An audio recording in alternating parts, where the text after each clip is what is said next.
Race fans, it's time for those most famous words in motorsports. Here to give the command to fire engines.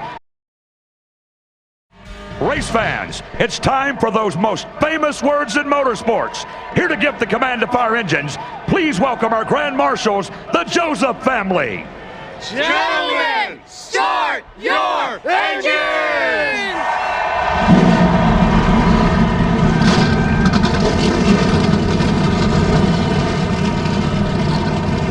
We are ready to rock in the Granite State. NASCAR on TNT puts the green flag in the air from New Hampshire after a break.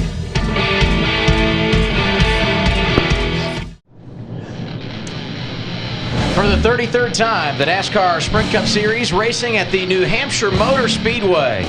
And what a gorgeous afternoon we have for round 19 in 2011. Yes, it is going to be warm up into the 90s when this race goes green, but the forecast for sunny skies all day long. Good to have you with us for NASCAR on TNT once again with Kyle Petty and Wally Dallenbach. I'm Adam Alexander, and if I were talking to a driver before this race, Wally, I would say simply good luck. Many challenges when it comes to the Magic Mile, so what's at the top of your list? Well, there's a lot of them, actually. I mean, this place is going to be hot and slippery today, and it looks like a two-lane racetrack, but it's really a lane and a half. So you're going to have guys getting into each other and rooting. The biggest thing I see on this racetrack is after the restarts, the tire pressures are so far down. It's like go in your driveway and let 3/4 of the air out of your tires and go to the supermarket. Well, don't do that, but that's how the cars would feel if you did. So it's a handful for these drivers. Patience, we always talk about that, but they're not going to have any. This race is too fast. They got to get with it. There's some guys in the back that got to make it happen real quick. You said it. 300-mile race, Kyle, and guys like Dale Earnhardt Jr., Jimmy Johnson, Matt Kenseth, all starting outside the top 25. What kind of plan do they have to get to the front? Okay, if you listen to Junior in pre-race and listen to some of his driver interview, and you listen to what Chad Canal said on the keys to the race, they both said 2 tires. We're going to 2-tire early and try to get some track position. The problem with that is everybody's going to 2-tire because they have a new tire here, and it's working so well. We saw it in the Nationwide race. It's working. If you get an early stop, you can 2-tire these guys, and you can 2-tire them to death, and that's what's going to happen. These guys are going to have to pass people today. It's not going to happen on pit road for a lot of them. One driver that is executing the plan quite nicely this weekend, one Ryan Newman. Coors Light, the official beer of NASCAR, is the proud sponsor of the Coors Light Pole Award, given to the fastest qualifier in each NASCAR Sprint Cup race.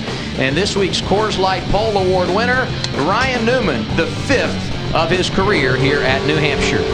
And now we look at the starting grid for today's race here at New Hampshire Motor Speedway. We told you about Newman on the front row with teammate Tony Stewart. First time they have started together on the front row in the history of the team. Row 2, David Rudiman trying to rally again after last week's runner-up finish, and he's joined on row 2 by Kurt Busch, a man who's won here 3 times. Brad Keselowski, great starting spot, and Jeff Burton, a 4-time winner here at the New Hampshire Motor Speedway. You got Jeff Gordon, a 3-time winner here in row 4, and Juan Pablo Montoya in row 5 with Paul Menard. You look at the rest of the starting lineup. Casey Kane looking good in the top 10, and a driver a lot of people watching this weekend would be one Clint Bowyer. He's won here a couple of times, including last September. Let's hear from driver 33. Wally? Let's try to give Clint a call. Hey, Clint, this is Wally up in the booth. You got a copy? Clint Bowyer, this is Wally up in the booth. You got a copy? Not having too much. Got 4,300, guys. 4,700, second gear's the number. Yeah, I got you, Wally. Okay, man, sorry about that. Hey, after last week, which I know was a disaster for you guys, you're coming back to a really great racetrack for you. You know how to get around this place. I guess the question is, does your car turn in the middle? Because that's what it needs to do here. Yeah, you know, that's what we were working on. Actually, as the practices went on, the second practice in the heat of the day, everybody kind of popped a turn in the center of the corner, which is very, very crucial here. But more importantly, you've got to be able to get to the throttle and stay on the throttle, and that's the biggest thing. That's the game changer right there. If we can do both, we're going to be as dominant as we've been here before. But Good Sam Chevrolet is, you know, pretty good. Just had a lot of fun this weekend. We got to make sure we cap it off with a good run here. You know how to do it at this place, Clint. Good luck. Thanks, bud. We wish Clint the best of luck here today, and we send it down the pit lane one more time before we go green, beginning with Chris Neville. Well, Adam, David Rudiman is coming off his best finish of the year, a second at Kentucky, and he and Rodney Childers really feel like this team has turned a corner. Their aero package is where they want it, and Rodney said he has really figured out what the chassis setup needs to be and how to change it. And David Rudiman has never led a lap here at New Hampshire, but it looks like today he might have the car to do that. Ralph? I spoke with Jimmy Johnson just before he got in the car. He said we were slow when we unloaded. That's why we didn't qualify well. But in final practice yesterday, they hit on something. He likes where the car is at. He thinks it's strong enough to win. Something he's done here 3 times, Matt. Kurt Busch has 3 wins as well here on the Magic Mile, and you can hear his confidence during Countdown to Green, just about his team's turnaround. This racetrack, more than any other in the circuit, you feel the sense of urgency from the drop of the green. You can't make a mistake during any segment, because if you get behind, it's a lot like your GPA in school. It's tough to make up. Let's go over to my good buddy, Larry McReynolds. Well, Matt, there are drivers that are in right now with 8 races to go till we get to that chase. But you know what? There's some that's there. They need a win. And Marty Snyder, how about our pole sitter? He wants to get in by winning a race. That's right. They desperately want to win. How desperately does this team need a win right now, Tony? We got to win. That's the only way to secure yourself a shot in this chase is to win a race. So we'll see what happens today. The U.S. Army Chevrolet's been good all weekend. I'm proud of everybody at Stewart-Haas Racing. 2 great race cars this weekend. So both of us need a win pretty bad, but I think we need it worse than the 14, so we'll take it. All right, Ryan Newman says, hey, we need it worse than you, boss man. Help us get to victory lane, Adam. Thank you, Marty. And Newman looking good as we look at our race analysis. 318 miles, 301 laps. Pit road speed 45 miles per hour. You see the pit window. No drivers had to drop to the rear. Teammates on the front row. Green flag in the air, and we are underway at New Hampshire. Great jump for Newman.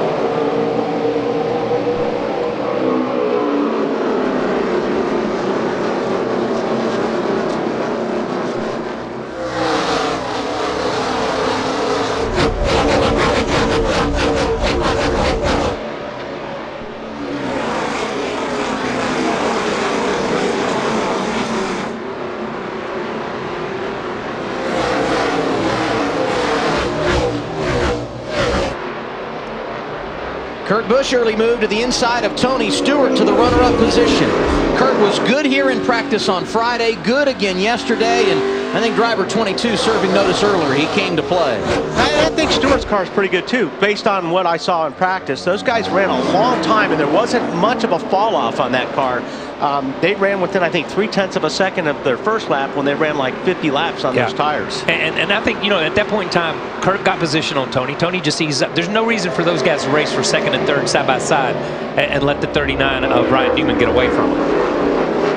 Saw Montoya go around Jeff Gordon. He feels good as well. And don't forget, you don't want to race really hard right when your tires are like this. This is the worst the cars are going to be.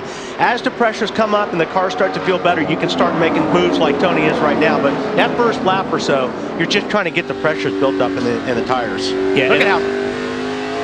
I thought he was sideways there. I did too for a minute. But when he comes up, you know, Tony lets him go by, lets him run a lap in front. Tony's tire pressure comes up exactly like you're saying, Wally. Comes up and he rolls through the center and drives back up under.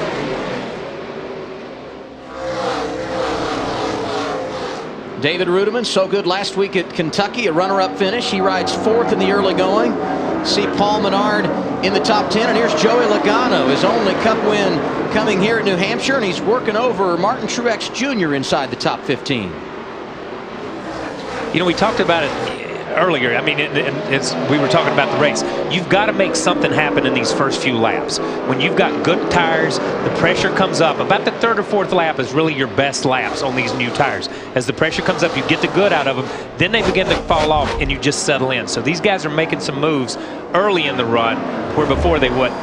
And you see the 31 now. 31, I think, gets a little sideways here and probably gets tagged, but he's been struggling. Yeah. I've been watching him since they threw the green flag. The 31's pressures are not coming up as fast as he likes, because he has his hands full for the first 5 laps. Looks like everybody else's car's working better faster. A lot better faster. And I don't think Juan got into him right there. I think Juan just kind of got up, and as he drifted out, he got a little free, and Juan already had position on him. And we got a battle up front. Tony Stewart around teammate Ryan Newman for the race lead. Really wasn't much of a battle. I think the 39 just let his teammate and boss go by there on that one. Nothing wrong with that. Nope. He gets a lead a lap. We'll see if Tony pulls over and lets him go back by. We'll know that's what it was. But I don't think Tony's ever pulled over for anybody.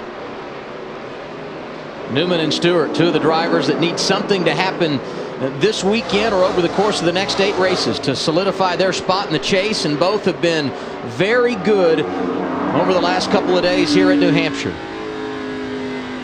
Brad Keselowski, another driver to keep your eye on. He is 5th here in the early going. And Kyle, we talked about those guys that started deep in the field. Jimmy Johnson, one of those. Yeah, and when you start that far back, when you start back in 22nd plus, when you look at that, everybody's bunched up at the start of this race, and you can make a couple of positions and gain a couple of positions, but the closer to the front you get, the harder it gets, not only because they're good cars, but because your car has given up. Your tires have given up, and it's just tougher. So those guys, as I said before, they've got to make something happen in these first few laps. On board with Kyle Busch, riding in the 18th position, off the wall, and a little kiss here. And really, this is pretty much normal for the 18 car. Yeah. He pretty much does that at least once a race.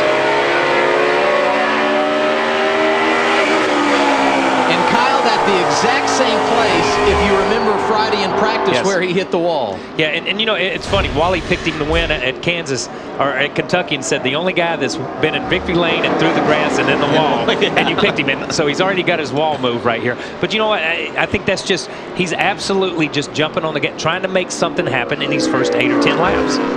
Tony Stewart started on the front row with teammate Ryan Newman.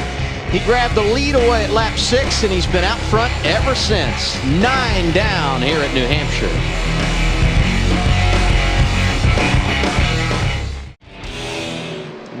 For the 8th straight time here at New Hampshire, Tony Stewart leading a Sprint Cup Series race. Took over the top spot 5 laps in and has led the last 11 circuits of the 301 that make up today's event here at the New Hampshire Motor Speedway. Right behind him, teammate and pole-sitter Ryan Newman, Kurt Busch, David Rudiman, Brad Keselowski complete the top 5. And here's Jeff Burton working over Juan Pablo Montoya. This is the battle for 7th.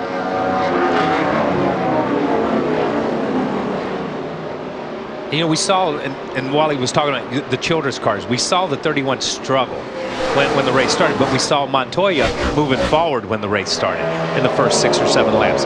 Here now, after you've run 18, 20 laps, as the pressure comes up and the car is equalized, then obviously the 31 car has a handle on the center of the corner and pretty decent grip coming up off the corner. And they could have, maybe they started with a little bit less air pressure than say the 42, because they're working on the long runs. That's one thing obviously you try to do at a racetrack like this. You want your car to work really good the last 20, 25 laps. And it's harder than it sounds. Just you'll see a lot of cars take off at the start and then really fall off. I'll tell you, A.J. Allmendinger moving through the field nicely. This is the battle for 11th as he goes around Regan Smith for position. Allmendinger started 17th and already knocking on the door of the top 10. And that's pretty impressive to come from there to move up this early in the race, because we've not seen a lot of big movers so far. And this place is, for this racetrack is really, it is challenging because you've got to get your car to work through the center of the corner. And it really is, it's really hard to get a car to do that because you get in the corner, you get off the gas, you put on the brake, and you let the car roll. And as soon as you want to get on the gas as soon as you can. As we ride with the 29 here, Harvick, just listen to the way, he works the throttle and where he picks the throttle up. He's going to get off the throttle going down in here to 3. He's on the brake right now. Now he's off the brake, let it roll, roll, roll. Now he's got traffic in front of him, but see how he picks up the throttle nice and easy, and he had to get off it there because the car pushed a little bit. As soon as he got on the throttle and quit turning, he had to jump out of the gas so the car would turn again. And what amazes me, as you people are listening at home, listen to how little he's really on the gas wide open. Not yet. There he is, wide open, right there. He's almost all the way off the corner before he's on the gas. He just runs it in a straight line, full throttle. The rest of the time, he's part throttling it. Because if you jumped on the gas, say right here, you'd bust down the wall with your right front. Harvick started 18th today. Not much movement for him early, Matt. Great observation by our guys in the booth, our former drivers. That's exactly what Kevin Harvick told Gil Martin 3 laps ago. He says, my car is loose on entry into the middle. It's a little bit tight on exit, but it's getting much better as every lap we complete here on this mild racetrack. Kevin Harvick in 17th. Here's Brad Keselowski. in the top 5, and Jeff Gordon, a 3-time winner at New Hampshire, right behind him. As they work off turn 2. This is one of those places where you don't just go up and pass a guy. You set it up, you set it up, you set it up, and then maybe 3, 4, 5 laps later you get by, as Vickers does here. Yeah, it's hard to complete the pass because you got to get past somebody before you get on the exit of the corner. That was a perfect deal right there by the 83 car, but it's hard to do if you're coming off side by side off the corner. Usually it's just a drag race down until the next corner. Fans, you voted at NASCAR.com/. Oh, there goes Kyle Busch. A little contact there between the 48 and 18. Big time slide. And Jimmy Johnson continues his rally to the inside of Kyle Busch, who is our Pizza Hut fan favorite driver. Won here in nationwide competition yesterday. He also has a Sprint Cup Series win here at New Hampshire. Bit of a struggle for driver 18 today. Yeah, I don't think that, obviously, I don't believe that was intentional by Jimmy Johnson. In fact, he kind of got off the gas and gave the 18 that spot back, even after getting them sideways. Just that's kind of an unsaid code between drivers. If you feel like you've done something like that to another driver by accident, see, Jimmy just gets on the gas pretty good here. Just slides up in the 18. That was not intentional. So I think Jimmy Johnson said, hey, check up, give you a spot back. I'll try to pass you clean now. And those two drivers running 19th and 20th on track. The man out front, Tony Stewart. His advantage, a 2.5 seconds over second place, Ryan Newman.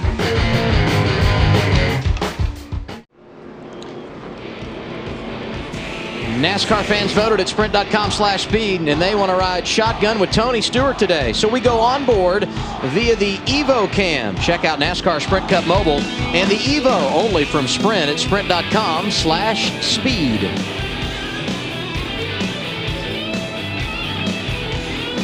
And as you can see, Tony Stewart still out front, but he's got someone in front of him. That would be the pace car. Debris brings out our first caution of the day at lap 29.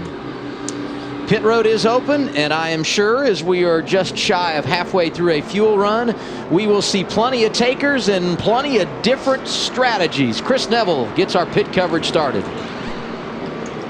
And David Ruderman going to come in, just going to take 2 tires. He's looking for a little bit of grip in the center of the corner, but Rodney Childers said 2 tires and fuel. Ralph? Tony Stewart pulls into his box. His car was getting tighter and tighter with every lap. He said the forward bite was still hanging there. Slight air pressure change, Ralph. They're going to make a track bar adjustment to help the handling for Brad Keselowski. No tires and fuel. He's away. Marty. Ryan Newman, middle of your screen. They left the debate up to where to be 4 or 2 tires. 2 tires last second. Ryan Newman will win the race off pit road. The car was a little loose. It was an air pressure adjustment to tighten it up. Adam. And the race off pit road, Ryan Newman up a position. And Brad Keselowski, no tires, jumps 4 spots. Some guys stayed out. We'll reset the running order after a break.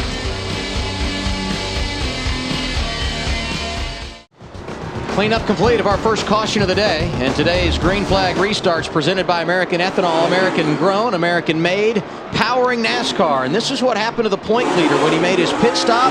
Issues for him. He has since come back down pit road. He restarts outside the top 25. McMurray did not pit, and he's the race leader as we go back under green. When they dropped the green flag and the leaders took off, Kyle Busch was just going into turn 3 because he pitted again because they lost so much position, so many positions. They figured might as well come back in and let's get 4 and let's go from there.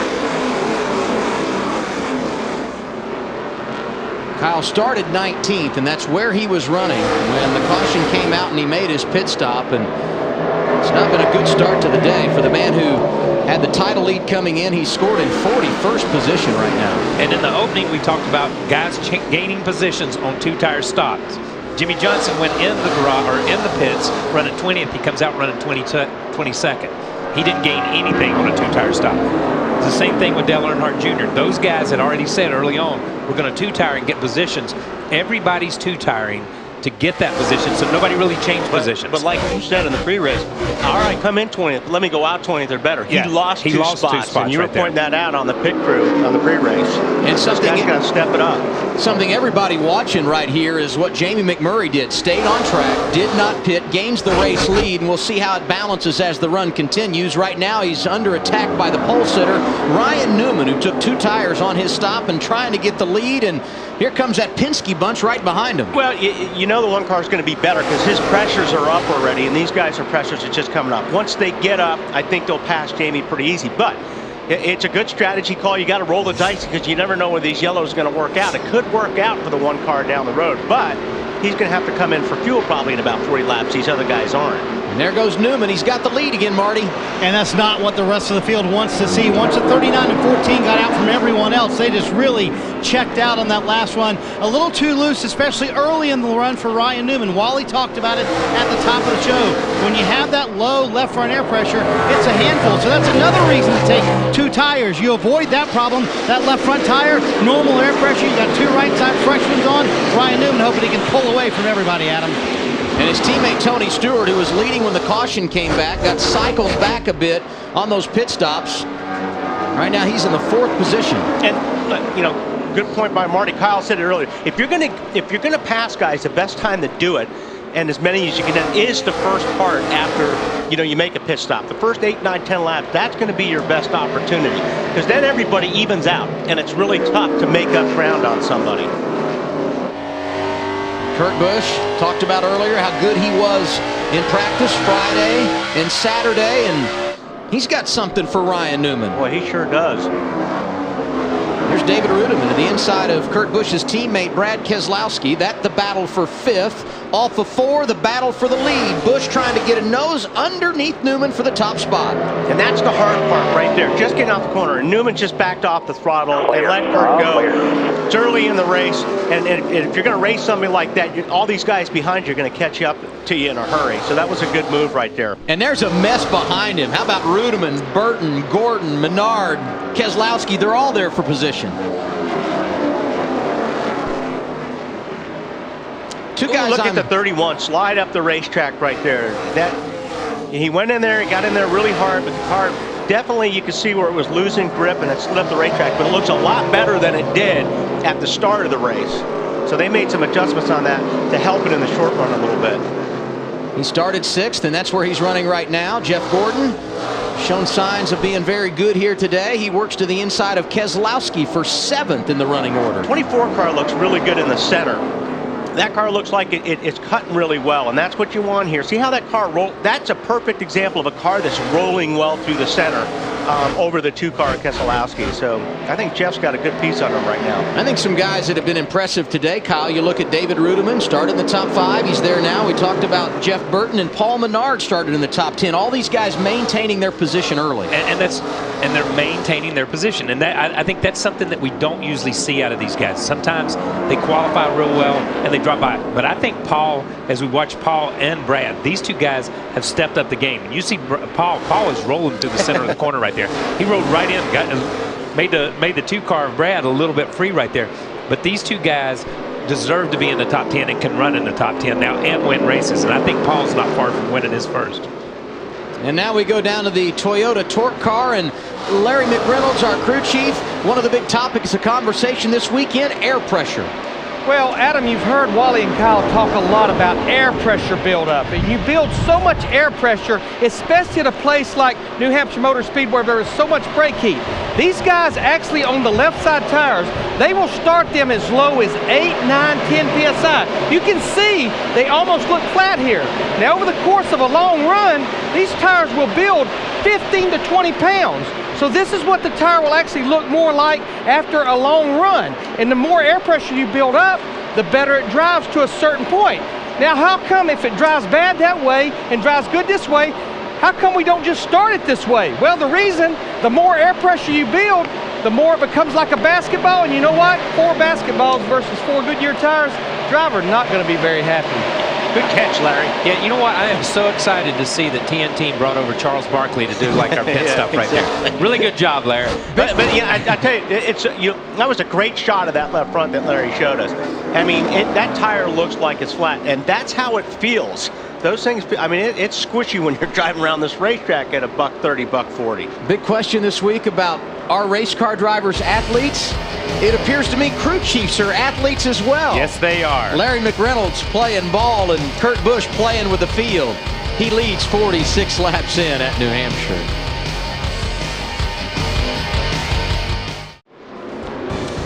The NASCAR Sprint Cup Series racing in New England. Loudon, New Hampshire, hosting round 19. Kurt Busch, the race leader, one of 4 drivers to be out front today. The Double Deuce has led 11 laps. Time now to check in on the AT&T Fastest Pit Crew Award. Here's a look at the standings following last week's race. Paul Menard, top 10 today, out front in the fastest pit crew area. Text the car number for the pit crew you think will average the least amount of time on pit road in today's race to 234-567. So you look at Kurt Busch out front. Ryan Newman, Tony Stewart, Jeff Gordon, and Jeff Burton make up the top 5, 52 laps in. And running back in the 8th position, Casey Kane, another one of those drivers in the top 20 in points that would love to get a victory. Led 110 laps here a year ago, and now we go inside tracks as we hear from his crew chief, Kenny Francis. Do 4 tires here. 3 away, 2 away, 1 right over your wheel straight, 1 brake. 2 tires, 2 tires, 2. Gotta go. Yeah, everybody started doing 2 there. I mean, everybody was doing 2, so looked like we were going to come out way in the back if we did 4, so decided to try to do 2 there. And that's not a bad call to make this early in the race. I mean, if you're going to do it, now's really the time to do it. But it's just go ahead and get the 4. That's right, but it's just like Kenny said, everybody's doing it, so let's just go with everybody right now. Let's don't get too far out of sequence on tires or on fuel or on anything. The one car is out of sequence on fuel. I mean, we know that because he stayed out. Right. So he is out of sequence, and he's got to count on a caution to get back in sequence because all the track position he gained by staying out, he'll lose that plus about triple that. It seems he'll go like a lap. He'll go probably a lap or more down. By the time this thing, circle, the 4 cars. If he right there. Yeah, if he doesn't get that caution. Yeah. McMurray stayed out when everyone else pitted under caution at lap 31. He had the race lead. But you saw Casey Kane go around and McMurray now 8th. But then again, if the caution did come out, they played it perfect because now they're on the same strategy as everybody and they got the track position. That's like I talked earlier. It's just a gamble on, throwing the dice as what happens on the cautions. Jimmy Johnson started back in the 28th position today, and he's been pretty aggressive in trying to make his way to the front. Okay, well, I can't say that probably. I mean, we talked about earlier as far as there's a lane and a half here of racing. It looks like 2 lanes, but when you go in, these cars really slide up the racetrack right at this point right here.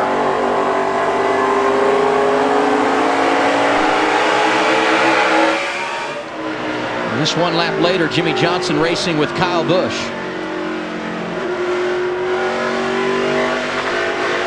Actually on board with Dale Earnhardt Jr. in the 18 car. And how good a shot is that? Because every time you saw that smoke, that one little bit of blue smoke, that was tire smoke where they were into each other. Then they got off each other and they got into each other one more time and it just puffed that smoke. That was a cool shot. Dale Jr. up 7 positions from where he started, Marty.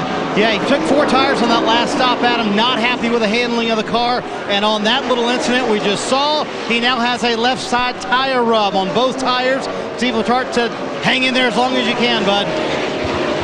Hey, I think who's going to be leading this thing before long is Jeff Gordon. He's been cranking off some pretty good laps. I've been watching him, and his car is really good right now. We heard from the in-car cameras, we watch out the back here of Junior's car. When the 18 of Kyle Busch rolled in on him, how long Kyle had to wait to pick up the gas. Oh, something something broke or he lost a tire. How about that? Second caution of the day for Kyle Busch. Great camera shot, man. Great shot. The point leader coming in hammered the wall. Go to the garage. Go to the garage. Something definitely broke on that car. I don't know if he cut the right front or what, but it actually, you can see that car just took off. Yeah, watch this replay, but I want to go back to another replay after we see this. You see Kyle go down in the corner, and all of a sudden the thing turns dead right. That's a flat tire. He hit hard. That's a hard hit. That was contact from the 88. Contact with the 88. Remember when they were there, when we were watching the 18 and the 88, and we saw that smoke? If we go back to that shot, because there was constant smoke, it wasn't just a little bit of smoke. They were leaning on each other's smoke. Then they got off, and they got off each other.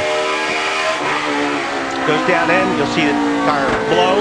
You hear it blow. And once that happens, the only thing that's going to stop you is the wall. There's nothing you can do about it. What a difference a week makes. Last week he dominates, wins at Kentucky, takes over the point lead. Now he's shown his 4th in the standings. Kyle Busch 3 positions behind brother Kurt, who is the new man on point in the championship chase, and he also leads this race. And this plays into Jamie McMurray's hand. We were just talking about earlier, and this is a really good move for those guys. McMurray will pit from 8th here. It'll be his first stop of the day. All the others last pitted under caution at lap 31, Chris. Well, Jeff Burton was looking for rear grip on the first stop. They just did 2 tires. They dropped the air pressure this time, still looking for rear grip. They're going to do 4 tires on the 31. Once again, dropping the air pressure. Matt? Energy from the pit box. Steve Addington saying at this juncture they're going 4 tires. They may call audible. No, they are going 4. Meanwhile, the 14 to Tony Stewart, they've already made their chassis adjustment. 2 tires heats away, Marty. Tony Gibson said, stay here. I do not know whether we're going to do 2 or 4. They decide 2 tires at the last moment. Ryan Newman actually suggested that they will win the race off pit road. Once again, forward bite was his biggest issue, and air pressure adjustment once again for Newman, Adam. Mark Martin stayed on track. He is the race leader. Ryan Newman, the quickest off pit road. Kurt Busch with 4 tires, the 9th to come off the pit lane.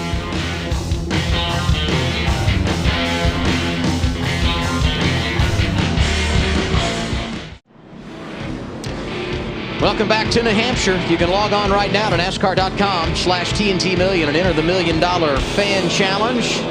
Make your top 10 picks for today's race in correct finishing order, and you can win up to $1 million. Got to have them in or make changes by lap 75. Mark Martin stayed on the racetrack. He is the race leader. Ryan Newman, Casey Kane, Tony Stewart, Martin Truex Jr., the top 5 as we go back green.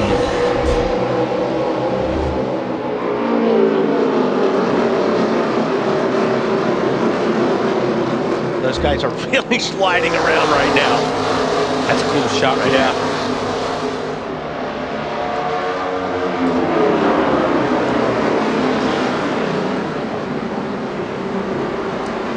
Casey Kane a little slow in that high lane. Look at McMurray. A little bit of contact there.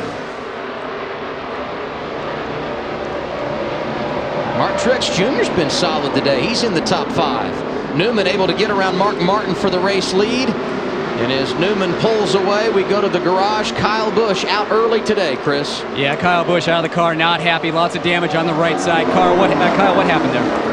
Just blew a tire. You know, too much brake heat transferring through the bead and through the wheel to the bead. Blew a bead on the tire. Just one of them deals, I guess. It'll happen here. Just driving really hard, trying to make up lost track position, and had a pretty fast car getting through there, passing a lot of guys. Just you know, it's so hard to pass. We're just trying to find ways that we could, and we're getting there. And just, I don't know, tire wouldn't take it. Did any of the contact with the 88 help with the situation here? There's been contact with everybody on everybody out there, so nice try making a story. Well, I'll go ahead and finish the story. I think that was due to too much friction on the right front tire, in my opinion.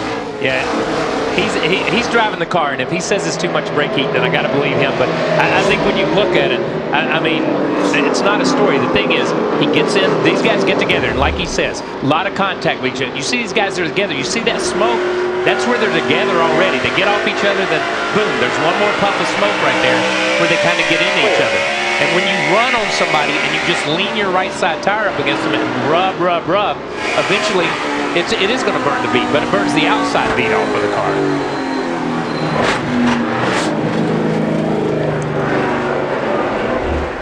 Kyle Busch, tough ending to the day. Scored in 39th and off track here at New Hampshire. Kevin Harvick playing a little pit strategy, gained a bunch of positions on that cycle of pit stops 7 laps ago. He's running in the top 10 and working on Jamie McMurray.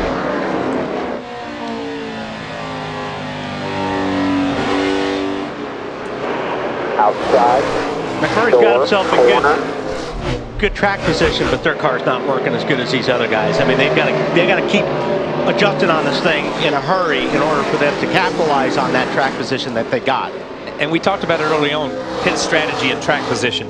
Jamie McMurray's the only team, that team's the only team that gambled and really has made track position out of a gamble. Everybody else, 2 tires is not a gamble when everybody else 2 tires. You know what I mean? Yeah. So by those guys staying out, and I think that's what Mark and those guys are looking at this time, to try to replicate and duplicate whatever the one car of McMurray did.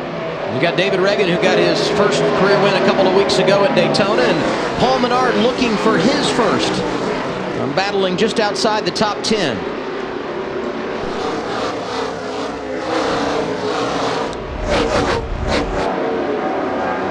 Carl Edwards lingering right behind. Started 15th, dropped outside the top 20, and right now he's 13th with Brian Vickers in his hip pocket. And right behind them, Jeff Gordon, a guy you've had your eye on today, Wally. Yeah, Jeff lost some spots here in the pits. He lost quite a few spots, actually. But watching his time, especially when it got to the middle towards the end of the run, Jeff's car was very, very fast compared to what the leaders were running. And there goes Tony Stewart inside of Casey Kane, and Smoke back up to 3rd in the running order.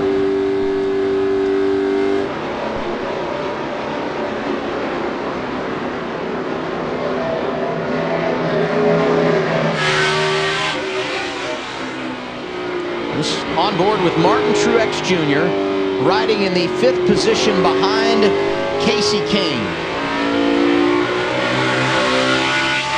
5 leaders today. It's his teammate, the pole sitter, Ryan Newman, who has the field in tow right now. His advantage over Mark Martin, 9/10 of a second with 72 laps complete at New Hampshire.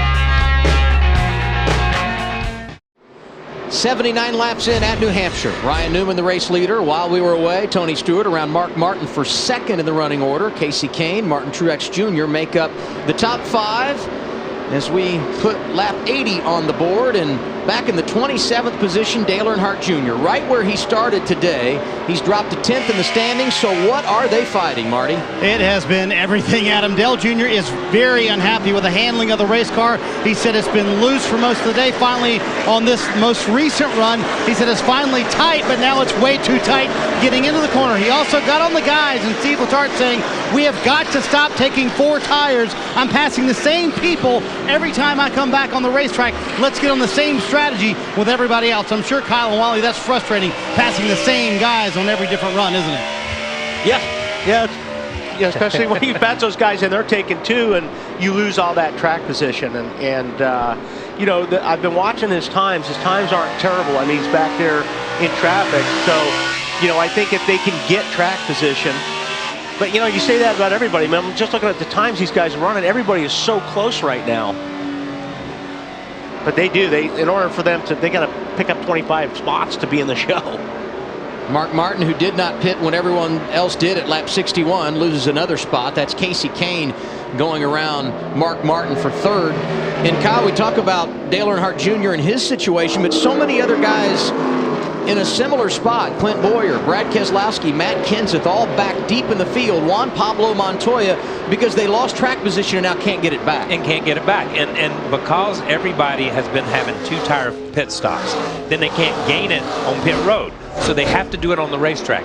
And honestly, you know, we run 30-some laps, 40-some laps, had a caution, then we had another caution. So it's not really got time, it's not really had time to play out that a guy that might be decent might be able to drive up a few. Right. Everybody's been on fairly equal tires for 20 or 30 laps. Talk so much about drivers that need a race win. Harvick, the only driver right now in the top 8 in today's race that has a victory this season. That bodes well for someone trying to get their first win of the year, Matt.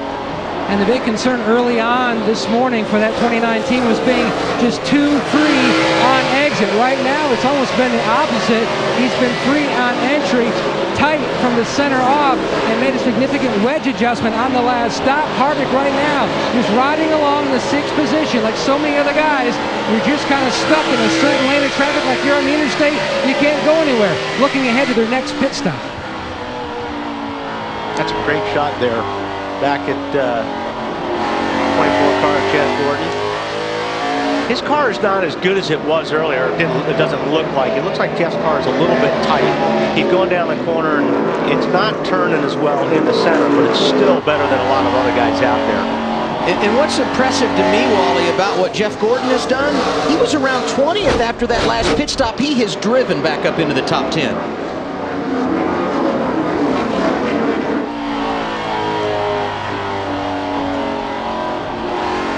He changed 4 tires on that pit stop, and perhaps we'll see those tires winning out at some point today. And I think he's got a good enough car to get away with that. You know, they're changing 4, they've lost that track position, but the way this car is going through the center of the corners right now, I feel like that might play to their advantage a little bit later. Yeah, and it can. But we heard in the pre-race again when Larry interviewed Chad. Chad said, "Hey, that 22 car of Brad Keselowski took 4 tires, and if he had caught one more caution, 4 tires would have beat the track position." And I think that's what you're seeing with the 24 right here. He's making up that track position because of the 4 tires. But it's got to go. It's got to go green for a while. Oh yeah, it's got to go. It's got to go green. They can't have cautions, and this place is notorious for going green. I think they're playing the other gamble, hoping that it goes green. Today's Goodyear Superior Performer is Ryan Newman. 2 career wins here. Got his first ever Cup win at the New Hampshire Motor Speedway. He'd like to get his first win of the year here. He's got an advantage of over a second in front of Tony Stewart, who's the runner-up with 88 of 301 laps complete. Closing on lap 100 in the Lenox Industrial Tools 301 from New Hampshire. Ryan Newman, the race leader. Tony Stewart, Casey Kane, Mark Martin, and Martin Truex Jr. make up the top 5 as we go through the field, brought to you by McDonald's, and we begin with Marty Snyder. Adam, when I talked to Ryan Newman earlier this week, he described being 9th in the championship standings as, quote, very vulnerable. He said, you know, if we play it conservative, then we might fall out of the top 10 and don't get the wins we need to get a wild card. If we play it gambling-wise, we might fall out of the top 10 and lose all of our points. So far, so good for Newman, just a little bit loose. And on the same left side tires, he started the race on, Matt. And the same scenario for his teammate Tony Stewart. Marty, banner day for Stewart House run 2. You go back to last fall, Stewart lost a heartbreaker here. Ran out of gas, last lap, last corner. Right now, he is just riding along. His car, he says, actually much better this time on the takeoff than at the beginning of the race. Casey Kane moving on next year to Hendrick Motorsports, but you wouldn't know it. He wants to run this year out like he's going to be back in the 4 car. They made a significant air pressure change on the last lap. His car just a little too tight. He runs in 3rd, Chris. Well, Mark Martin running in 4th right now. He qualified 24th. They stayed out on that last caution, so they got a lot of track position. He's still looking for that car to turn a little bit better in the center of the corner. However, they're going to have to come to pit lane in about 8 laps. Marty? Chris, what would a win for Martin Truex Jr. in New Hampshire mean? It would mean everything. He told me earlier this week, I've won in everything here except for a Cup car. I would love to win at what he considers his home racetrack. He, too, 2 tire stops on both stops so far today. Car a little bit better, a little too tight now, actually, for the first time all day, Matt. Marty, no one on the move more than Jeff Gordon, the 24 car, currently up to the 6th position. They lost some time on pit road due to taking 4 tires, and they had a slow stop on the right rear. He is quickly making that up on the racetrack. In fact, he says his car, it just seems like gets better and better through the center of the corner. Well, Jeff Burton running in 7th right now. He's got 4 wins at this racetrack. The last one came in 2000. He's got a great car today, and this team desperately needs a good result. His only complaint all day is a little bit of forward bite. Every pit stop they've made, they've dropped the air pressures in that car. He says it's getting better, but they're still looking to get off the corner better. Matt? A little tight on exit for Kevin Harvick in the 29 car, currently in the 8th position. Their agenda is simple. They don't care about finishing 5th, 9th, or 19th. They want race victories. It's all about maximum bonus points type of days. 3 wins so far, trying to gain a 4th as we inch ever closer to when they reshuffle the lineup when the chase starts, Chris. Well, talk about a gamble that paid off for J.B. McMurray. They stayed out on that first caution. Then they got that next caution just a couple laps before they needed to come in, running in the top 10 right now. A weekend that hasn't gone well. Very frustrating both Friday and Saturday. But that one car looking to run really well right now. Matt? The one thing that Steve Addington kept on his mind is there's caution on the racetrack. With his car being too free, they've been able to control that. He's back in the 10th position. And this is another great break for the Martin race team. You know, they gambled on it. They were going to have to come in probably another 6 laps or so. Saw that pay dividends for Jamie McMurray, and now Mark Martin, the beneficiary. Our third caution of the day for debris on the track. See the safety crews going out to clean that up.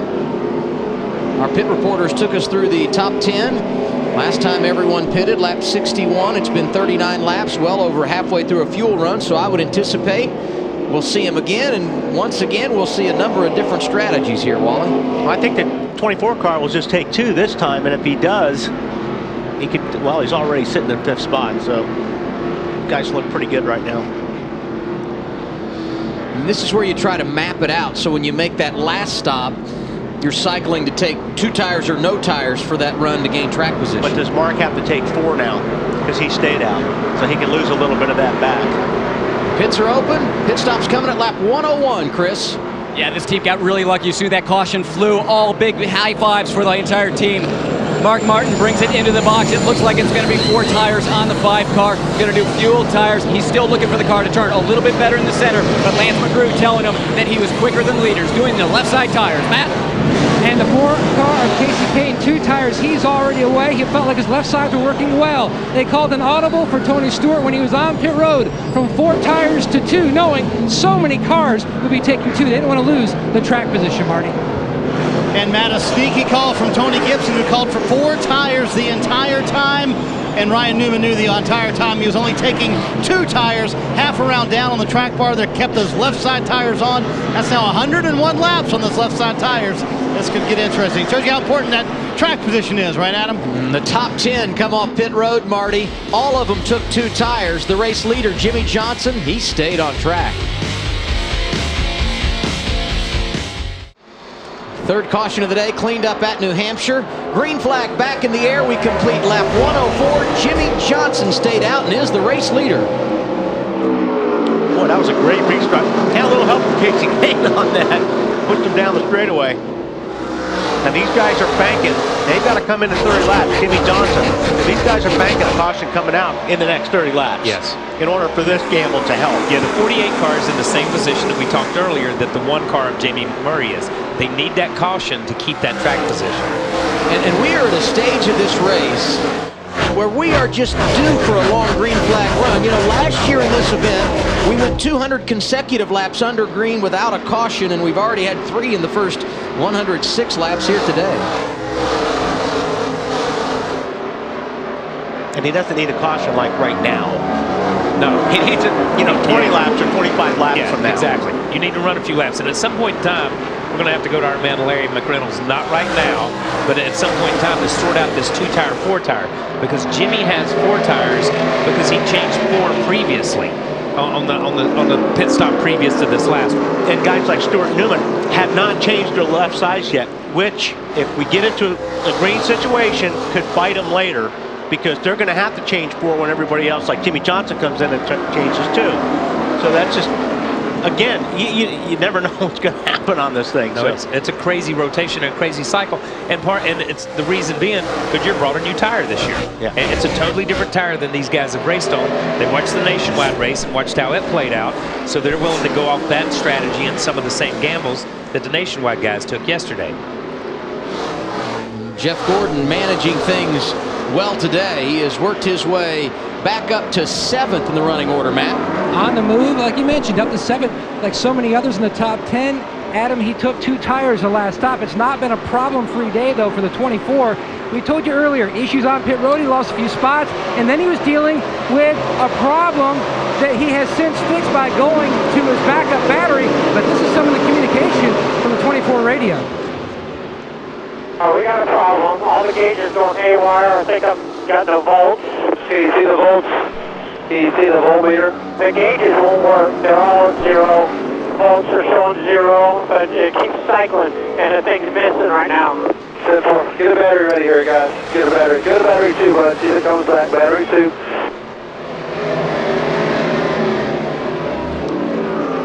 While Jeff Gordon, you're listening to his radio, he went around Tony Stewart. We talked about that 2-tire situation for Newman and Stewart. Jeff Burton went around Ryan Newman. We told you Jeff Gordon around Tony Stewart, so perhaps those left side tires fading a bit. Yeah, you can only get so much out of your set of tires, and these guys have run 110 laps now on their left sides. Yeah, I mean, this is a 300-lap race. I mean, we run over a third of the race on one set of tires, and that we don't hear about that. We used to hear about it at Talladega and sometimes at Daytona, but nowhere else.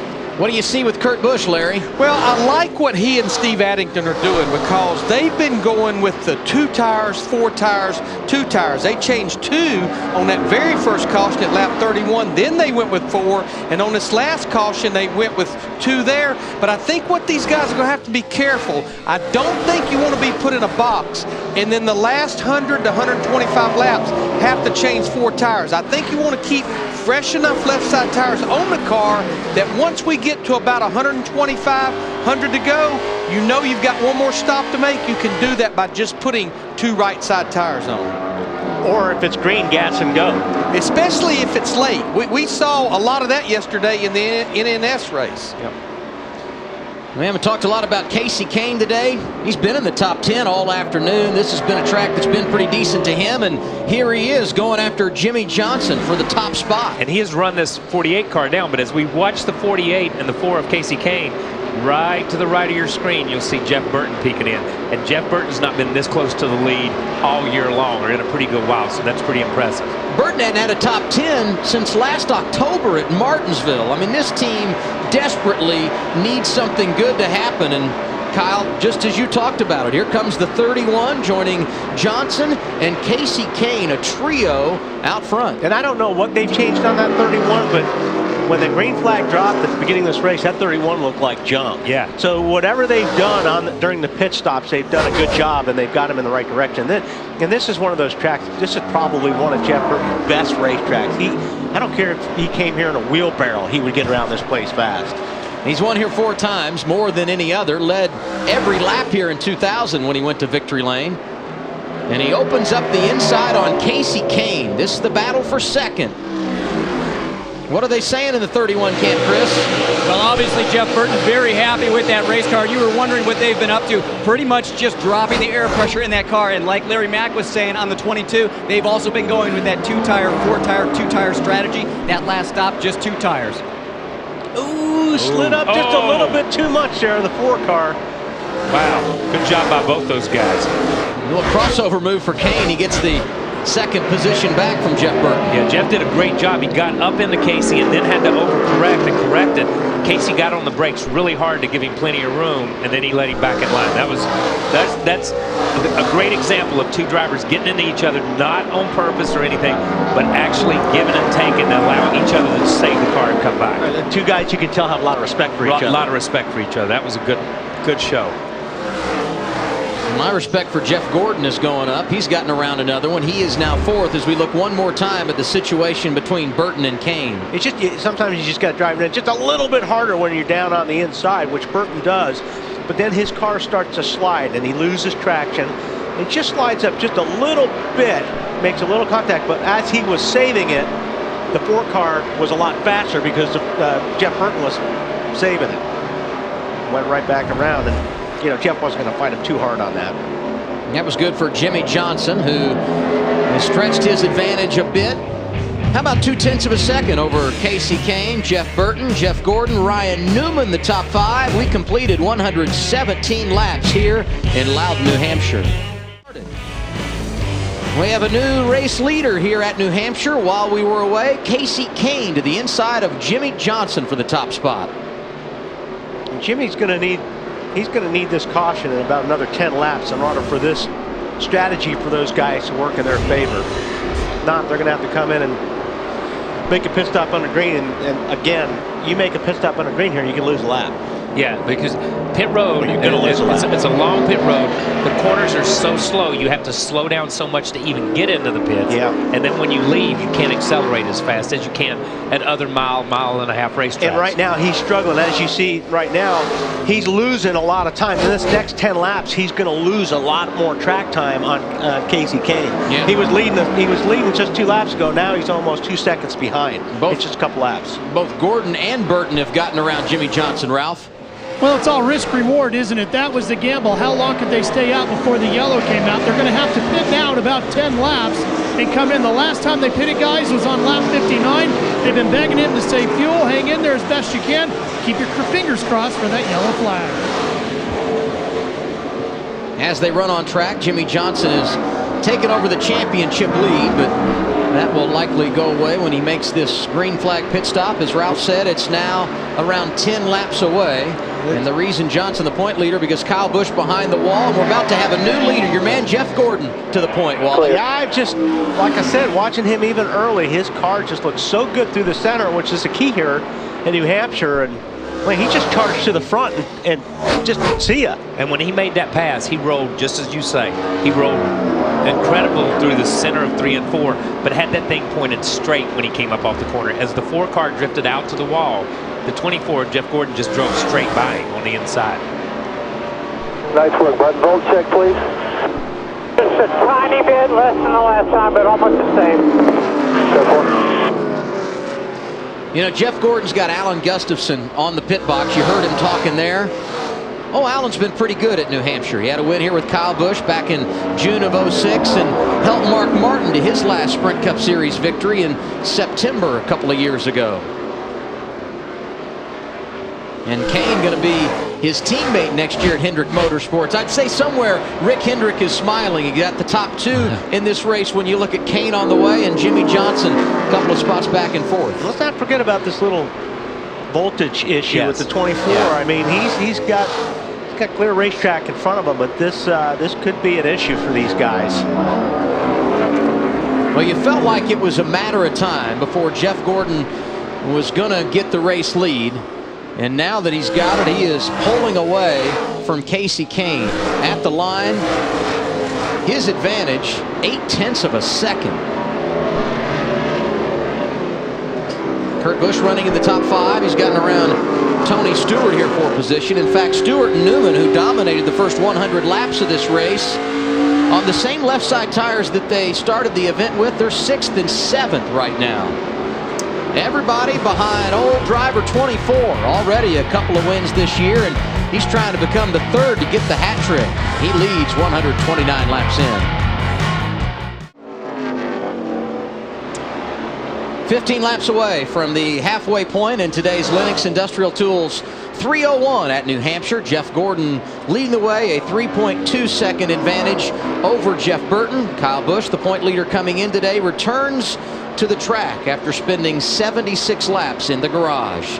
Time now to take an inside look at what is happening in the NASCAR Sprint Cup Series, brought to you by Sprint and Evo 4G, America's first 4G phone. Talking about Jeff Burton and Ryan Newman. Check out NASCAR Sprint Cup Mobile and the Evo only from Sprint at sprint.com/speed. Burton fastest speed of the day, and driver 39 Ryan Newman has led the most laps, 47 circuits he has been out front here this afternoon. A couple of things we should clean up. Jamie McMurray running 36th, 1 lap down. He had to make an unscheduled pit stop because of a loose lug nut. And we told you about Kyle Busch back on track. He has scored in 39th, 76 laps behind the race leader. Cut a tire, hit the wall earlier. And he is now 4th in the standings after entering this race at the top of the championship. Jimmy Johnson also had to make his pit stop while we were away. We knew he would. It was a scheduled stop under green. He is now 1 lap down, back in 35th. And now if the caution came out right now, he'd be okay. Yeah, because he's the only car. Right. He's the first car, so he's going to get the lucky dog. Yeah. So it's not really. And he doesn't have to come in. And he doesn't have to come in. So it's not. Then he's got his track position back. You know, and that I guess you get the weight around. I don't know how all that stuff works sometimes. You know, but he's not in as bad a position as he could have been. Right. You see Brian Vickers with him on track. Vickers right now in 9th. We talked so much about Casey Kane. Red Bull as a whole doing a nice job today with Vickers up there inside the top 10. But you know, we talked about it last week at Kentucky, and we talked about it before. Ever since they made the announcement, when they made the announcement that this team was going to be different than next year than what it is, you know, they hope to still be in racing. They hope to still be around. This whole team has picked it up. I think Brian has. I think Casey has just done a phenomenal job of going in there and showing those guys how good their equipment is and what their equipment can do. Another couple of guys that look good. Logano right in front of him, running in the 8th position, and Greg Biffle, new crew chief and all, in the top 10 today. Jeff Burton checking out at the front, Matt. And the last report from Jeff Gordon is that his voltmeter is registering 12.4. I did talk to Scott Maxim from the Hendrick Engine Department. He says that the alternator is charging, but not charging 100%. They did bring a battery down into the pit, so if they have to go that route, they have one standing by. Let's go to Larry Mack. And Larry Mack, what is this team going to have to go through if they have to make a battery swap? Well, Matt, here at a place like New Hampshire Motor Speedway, there is a huge draw on the electrical charging system. You have the ignition system yourself, you have the brake blowers, you have the tire blowers, you have the air conditioning system for the driver. So there's a huge need for the electrical charging system. What Jeff Gordon has already had to do, he had to reach over here and go from the primary battery to the backup battery. So he's already done that. I've got to also believe that Alan Gustafson maybe had him cut some of the coolers off. Now, if they have to actually change the battery, they have to come here, take the left rear tire off, and go behind this panel right here. This is where both batteries are located, and they'll have to change that battery out. I think you can do it here under caution, but you would lose 2 or 3 laps if you had to indeed do that under green. Also hearing that Mark Martin possibly having the same problem. And the thing is, Larry, also if you change one battery, you have to hope that that battery is going to last till the end of the race. Now right now we're right about halfway, but that's one thing is hopefully that battery will last 150 laps. Well, Wally, I think the biggest thing is you've got to have him cut off anything he possibly can. Unfortunately, like his air conditioning system, I'd be reluctant to cut all the brake blowers because you use so much brake here. Somebody in the wall, Keselowski. Brad Looks Keselowski. like he may have into the wall with our 4th caution of the day. He might have cut a right front tire there. And this talking about the 48 car, this is what they needed. Well, and Kevin Harvick also had made a green flag pit stop. He was a lap down. Because Stremme will get the lucky dog. Yeah, Stremmy's the first to lap down. Gordon had gotten around him. But so Johnson will get to wave around. And he's only got a few laps on his tires, which brings him back. You look back at Brad Keselowski going down into turn 3.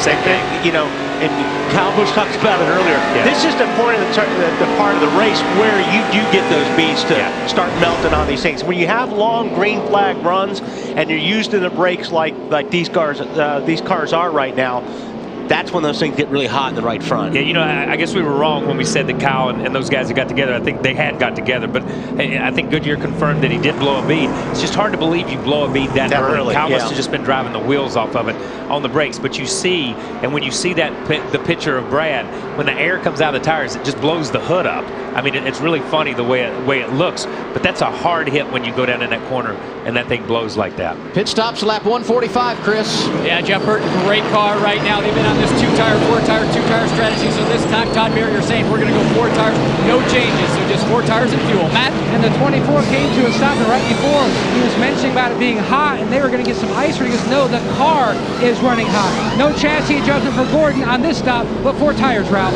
Greg Biffle's been running really good, getting a little chatter late in the run out of the rear end of the car. 4 tires of fuel. They don't want it freed up. They're going to leave all the adjustments alone, Marty. Bottom of your screen for the first time all day long. Ryan Newman will take 4 tires that are going to go down. 1 round on the track bar. Also a half pound out of both rear tires to help the forward bike. Kurt Busch will be your winner off pit road, Adam. Kurt Busch taking 2 tires, Marty. Brian Vickers also gets 2. Joey Logano, pair of tires. He's up 5 spots. Brad Keselowski bringing out our 4th caution of the day. Back in Loudon, New Hampshire. Under caution for the 4th time today, 147 of 301 laps complete. And now we take a look at teams that have spent the least amount of time on pit road today. Brought to you by AT&T. Mark Martin, his crew getting it done. Text the car number for the pit crew you think will average the least amount of time on pit road in today's race to 234-567. Wave arounds under this caution.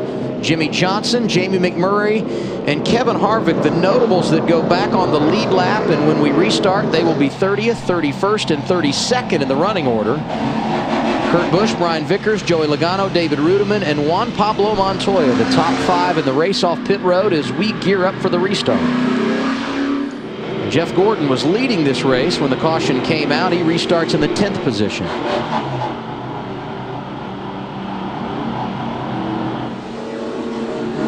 Stewart and Newman have been players all day long. The 4 tire changes put the Stewart-Haas teammates back in 14th and 16th respectively as we get set to go back under the green flag. And when we do so, we will complete lap 149, just about halfway in race 19 for the Sprint Cup Series here in 2011.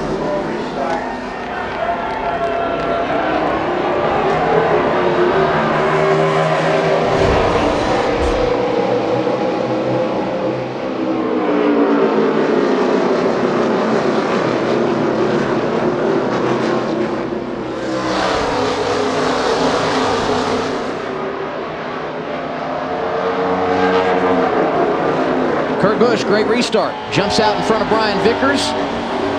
David Rudeman hops into line behind him. How about Carl Edwards? Haven't talked about him today. He's up to 5th now. Actually 4th in front of Juan Pablo Montoya. Yeah, Carl's car was not good at the beginning of the race. I'm not sure where he's at this point, but they were really struggling. Just loose. Carl had engine problems yesterday in nationwide competition here at New Hampshire. Exited early, but it would appear they've got their act together here this afternoon, Marty.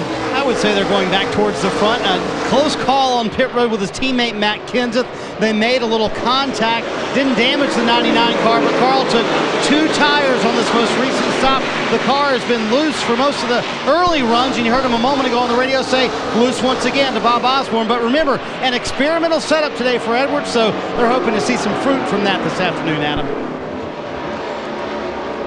I'd like to go down to Larry and have Larry explain a little bit when we're talking about melting these beads on these tires, because you know we take for granted everyone knows what we're talking about. But Larry, can you show us what exactly is happening to cause these tires to blow? Yeah, I mean, Wally, they run such a big brake package here at New Hampshire Motor Speedway, and you use so much brakes. And the heat is generated right out of the rotor and the caliper area into the wheel itself, which is connected to the tire. As you can see, some teams are running some shields here to try to keep that heat off the wheel, but it's so close. Now, right here, I want to show you the bead of the tire. This is where the bead, this is where it actually seals to the rim.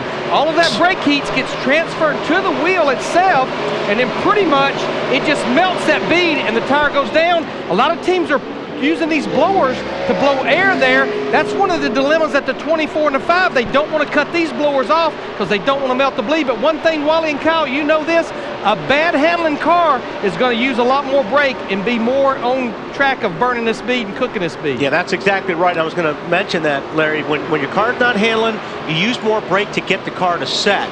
And that's what really heats it up. And the 24, something happened coming up before, and I wonder if he just lost all power in that car, Matt. Absolutely, Wally lost all power, said nothing as far as volts. He switched to the backup battery. The engine has refired. Everyone here in the pit getting ready for the next plan of attack on what to do for Gordon. Well, I was a little bit, I mentioned to you guys under the caution when we were in commercial break, I was a little bit surprised the 24 didn't go ahead and get that battery changed. He was running 11th. Well, they had the time, you know, under caution. When he lost power, now he's 35th. Last car on the lead lap, as you see Carl Edwards continue his climb to the top inside of David Rudeman. Driver 99 up to 3rd. Right behind him, Jeff Burton getting aggressive. He drives inside of Juan Pablo Montoya for position. And how about David Reagan? First career win 2 weeks ago at Daytona. Huge emotion, and rightfully so. Then he goes out, finishes top 10 at Kentucky, and here he comes to a track where he's always struggling and doing a great job. He goes underneath Montoya trying to get the 6th position. Little confidence goes a long way when it comes to race car driving. And Reagan's run pretty good a lot this year. I mean, these guys just have never been able to put it together. Obviously, Daytona they did, and these guys have been on a roll since. And you can't overemphasize what this means in regard to the championship, Kyle. They're the only team entering today's race 11th to 20th in the standings with a victory, entering 15th in points. That's incredible. Yeah, but just as David said after Daytona, he said, I truly believe it's going to take 2 wins. I'm not sure we're going to get there on points. We need another win. But they, just as Wally said, that confidence from Daytona will carry them for multiple races. And as long as they keep running like this, they'll keep building on that confidence. On the other side of the coin, Brad Keselowski, a win at Kansas, but outside the top 20 in points, and another big hit today, Chris. Yeah, but just outside the top 20 in points, and Brad Keselowski already outside the 2-car here, Brad. Lots of damage on the right side. You were so quick early on, but then the car faded. And was that the reason why the car got in the wall? Yeah, we just didn't have very good long-run speed, and the car started to push really bad. And when you push really bad, it puts a lot of heat in the right front tire, and probably what caused it to blow out. But it's disappointing. I felt like we had really good short-run speed, like I said, and just weren't able to make the most of our car today. So we'll have to go back, work on it some more. We've been running really good as of late, so hopefully this doesn't hurt our momentum. But we just got to keep plugging away and not let this hold us back. Team Penske's been working really hard, and you see even the 22 guys over here helping. So proud to have a good team. We'll just have to keep working on our cars. Well, hopefully they can recover before the chase. And Chris, he's now 28 points outside the top 20 as Brad Keselowski, and you'd hate to see that win at Kansas go for naught. Out front, teammate Kurt Busch, smooth sailing for him. His advantage over second place Brian Vickers, 0.4 of a second, 160 laps complete here at New Hampshire. Under caution at New Hampshire, fluid on the track. That brings out the yellow flag for the 5th time today. And now we get our KFC trivia quiz for today's race here at New Hampshire. Who holds the record for most and fewest laps led by a winner here in New England? We'll give the answer later on. Some drivers did pit under this caution. Kevin Harvick, Juan Pablo Montoya, who was running inside the top 10. Jimmy Johnson made a stop. Dale Earnhardt Jr., Jamie McMurray, and Jeff Gordon also on pit road. He just went a lap down. But that's a good call. And he's the only car 1 lap down, which is huge. The only car 1 lap down. We've seen it work with Jimmy and some of these other guys. You see him tossing the battery over there. That's a good call. Go ahead and take it now, right at the halfway point of the race. Jeff Gordon in 34th, but that fresh battery may be the difference later today. Kurt Busch continues to lead. Back in a moment. Kyle Busch in the what a difference a week category. And what a difference a week makes category. Last week winning at Kentucky, here all over the place. Getting beat up a little bit by Jimmy Johnson. Contact with Dale Earnhardt Jr. He would eventually pop a tire and drill the wall. He spent 76 laps in the garage area.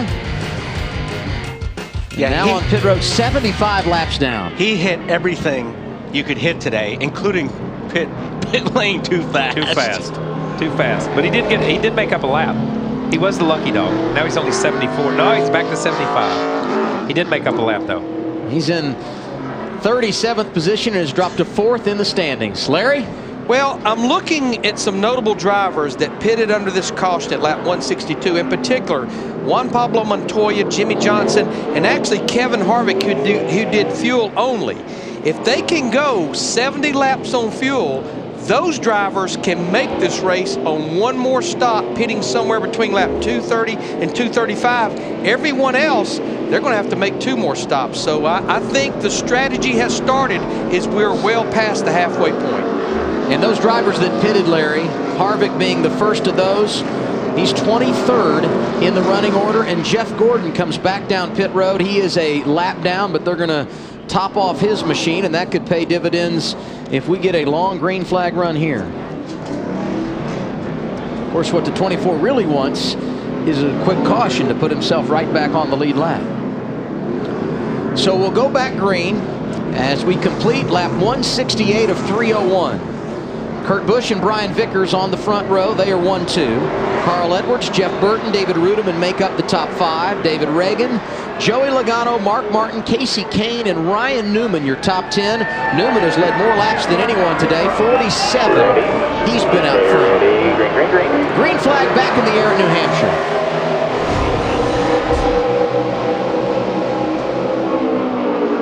Better get that caution because Gordon got a half a lap back when they took the green flag.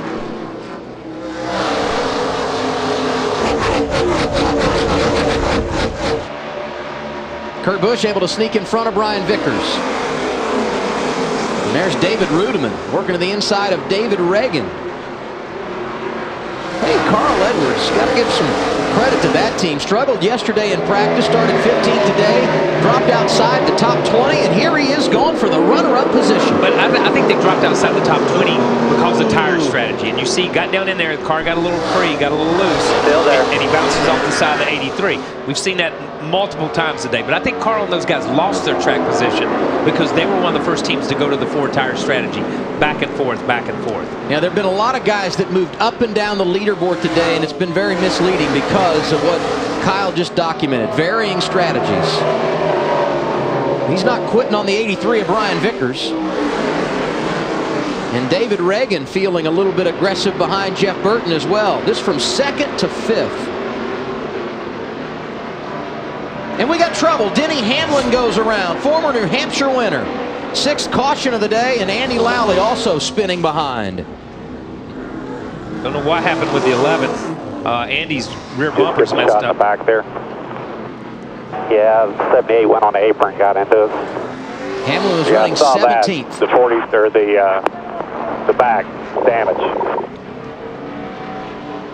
You see Andy's bumper flopping in the breeze right there. I'm not so sure somebody didn't get into Andy and spin him after the fact, and he just spun around and gets into the 11. It's Hamlin racing with Martin Truex Jr.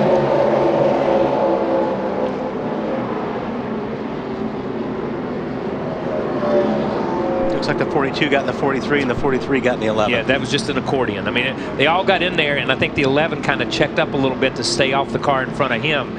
And as he tries to check up to stay off the car in front of him, they all just bottleneck right there. And I don't think anybody had any place to go.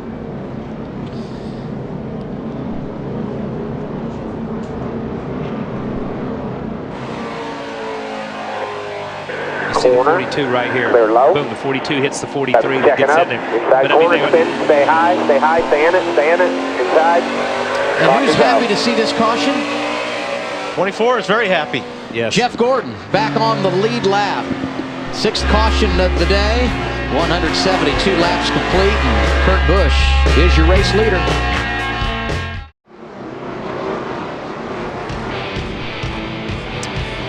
We have cleaned up our 6th caution of the day.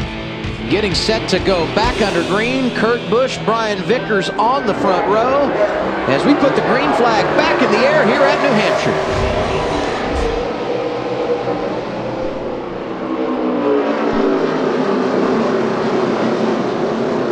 3 wide doesn't work a lot here. No. No, and I will tell you what, we have seen Ryan Newman get some restarts. We saw him on a restart last week at Kentucky. I want to document that Jeff Gordon is 33rd, back on the lead lap. But as fast as he's been this race, it's going to be interesting to watch him and see how he comes back up there. And if they can put themselves in position with only half the race to go. And back there with him, Denny Hamlin, who brought out the caution but stayed on the lead lap. Ryan Newman, been good today, led more laps than anyone. He goes to the inside of Joey Logano. Oh, Mark is in the middle again. That's the 2nd time he's been in the middle coming off of turn 2. That was Clint Boyer he was racing with. Haven't heard a lot from Clint today, but he's back in the top 15 and trying to make his way to the top 10. Mark and Casey made a little bit of contact. Menard, Montoya, and Jr. made it 3 wide off of turn 4.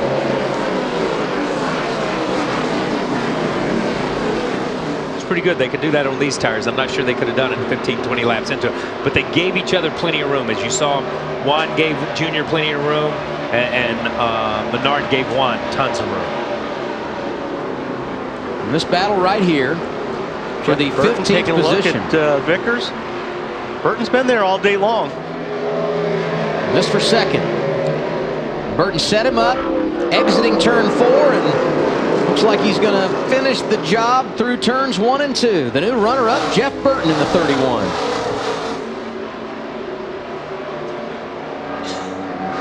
You know who's starting to work their way back to the front? Stuart Newman. Ooh. Stayed in those left side tires for a long time, and now with those 4 fresh tires they got a couple of pit stops ago, starting to cycle back to the front. At 31, when he went down in 3, it got away from him a little bit and worked up the racetrack about a lane. I thought Vickers was going to drive back up. It looked like he could have. I think he gave him a break there. Yeah, it just got a little bit loose, but we've seen that with the 31. The first few laps, his car is just a little bit freer, and he, by being able to pass people this early in a run, it's got to give him a little bit of confidence that when this thing comes in like it has been, he's going to be able to run that 22 down. 7 of the top 10 drivers right now in the race have not won a race this season. Tony Stewart started on the front row. He's led 25 laps, and things starting to come to driver 14 as we close on the final 100 circuits here this afternoon. Carl Edwards looking to get back in the top 3 after starting 15th today. This is he and Brian Vickers for that 3rd spot. I'll tell you, David Rudiman right behind him has been impressive today. Can't say enough how David Reagan has been able to come from a starting position outside the top 25. And look at Roush Fenway as an organization. 3 drivers inside the top 10. Greg Biffle with new crew chief Matt Pusha back in the 10th spot. And most of these guys got here on strategy, and they played their yellows right. They had good cars. I mean, like I said, there's 15 guys that are running with 0.2 of a second each lap. These guys put themselves in position. You look at like Jeff Gordon's deal. I'm not sure, Kyle, he's got enough time to get back into position because he's got to pass a lot of cars. He's got to pass a lot of cars that have had time to adjust and get better than when he passed them the first time. Yeah. But I'm going to tell you, his car was incredible. The way he cut through there, the first swipe that he made up there. One advantage Gordon may have, his last pit stop coming at lap 171. Just about everybody running inside the top 15 last pitted at lap 145. So that difference of 25 laps or so could make a difference depending on how things play out with green and caution flags from here on out. There you see Gordon inside of Hamlin. Hamlin brought out that last caution. Gordon 25th and trying to go around McMurray for 24th. Great camera angles. Yeah. You can see how hard it is when Jeff rolls in the corner here and he rolls all the way up past the 1 car, or at least door to door. But on that inside, when you go to the gas, sometimes it's harder to get that run up off the corner. Because that right front doesn't want to stick. If you get on the gas, all it does is it'll slide up and you'll hit the car that's on the outside of you. Yeah, I'm going to tell you, Jeff. That's Mark Martin going around right in front of everybody. Left rear tire. Gone. How about our 7th caution of the day? That was going to be wicked right there because Jeff had already committed to go low as he got down in the corner to pass another car. Martin was running in the 14th position. Oh, you see the smoke right there. It's already coming apart. Yeah, he was just trying to nurse it. Got to the bottom of the racetrack and it just gave way.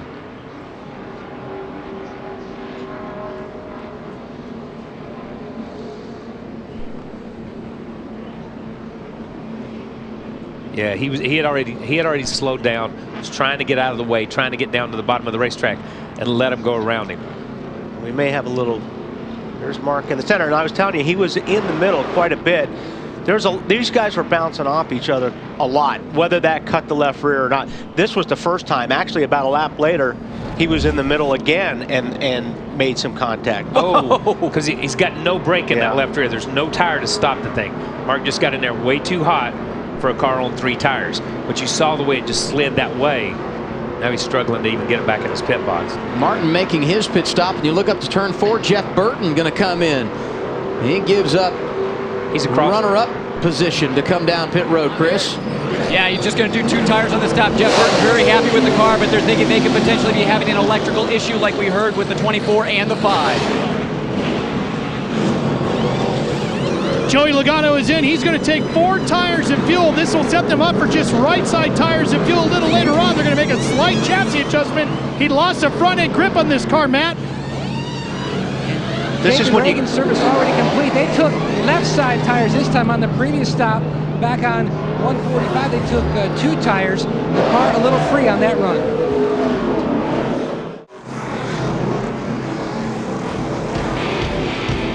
Under our 7th caution of the day, drivers that pitted inside the top 12, David Reagan, Jeff Burton, Joey Logano, Clint Boyer, and Greg Biffle. Top 15 cars on the restart all stayed out under this caution. Lap 188 put on the scoreboard as the green flag goes back in the air with Kurt Busch and Jeff Burton going at it on the front row. Excuse me, Kurt Busch and Carl Edwards on the front row. There you go. Jeff Burton's won here in that 99 car before, though. Yeah, he has. He dominated in that 99 car.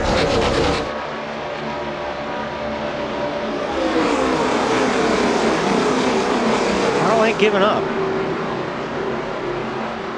For all you Gordon fans on this restart, he's worked his way back to 16th. He's 34th on the last restart, 16th on this restart. That last caution helped those guys a ton. As far as track position. A ton. Brad Keselowski back on track as well, but he's 43 laps down after cutting a tire and hitting the wall, scored in 36th. He's wide. Those guys got fouled up coming off 2. Junior had a really good run coming off of 2. Passed about 2 or 3 cars back there. Talked about Carl Edwards on the restart. There goes Tony Stewart around him for the runner-up position. Ryan Newman right back there, not too far as well. Now Tony and those guys have worked their way back to the front to be able to capitalize on track position. Casey Kane, Juan Pablo Montoya. Little contact there off the corner, and look at Dale Jr. right behind. He's back in the top 10. Yeah, watch 88 will just pull out and pass both these guys. Actually, probably all 3 of these guys here. Clear. 88 coming quick inside. Told you Ryan Newman starting to circle back to the front. Working on Brian Vickers here for 4th.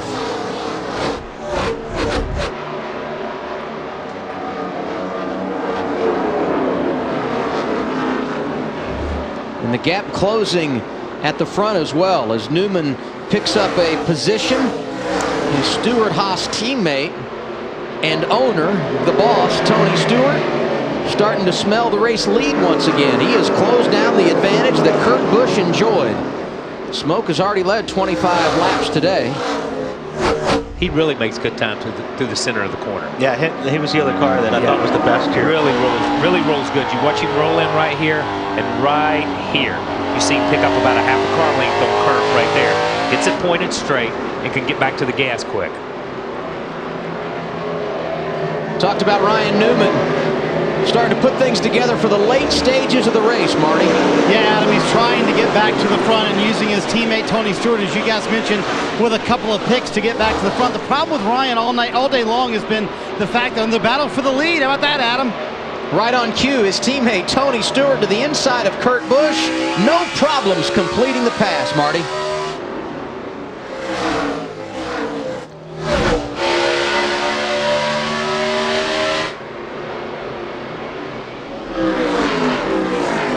Juan Pablo Montoya, somebody's pre-race pick to win this race. Was that you, Petty, that picked him?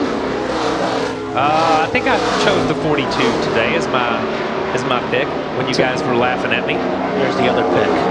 Right behind you. Yeah, that's your pick. Look, I'm not catching up to you guys. I'm just trying to get...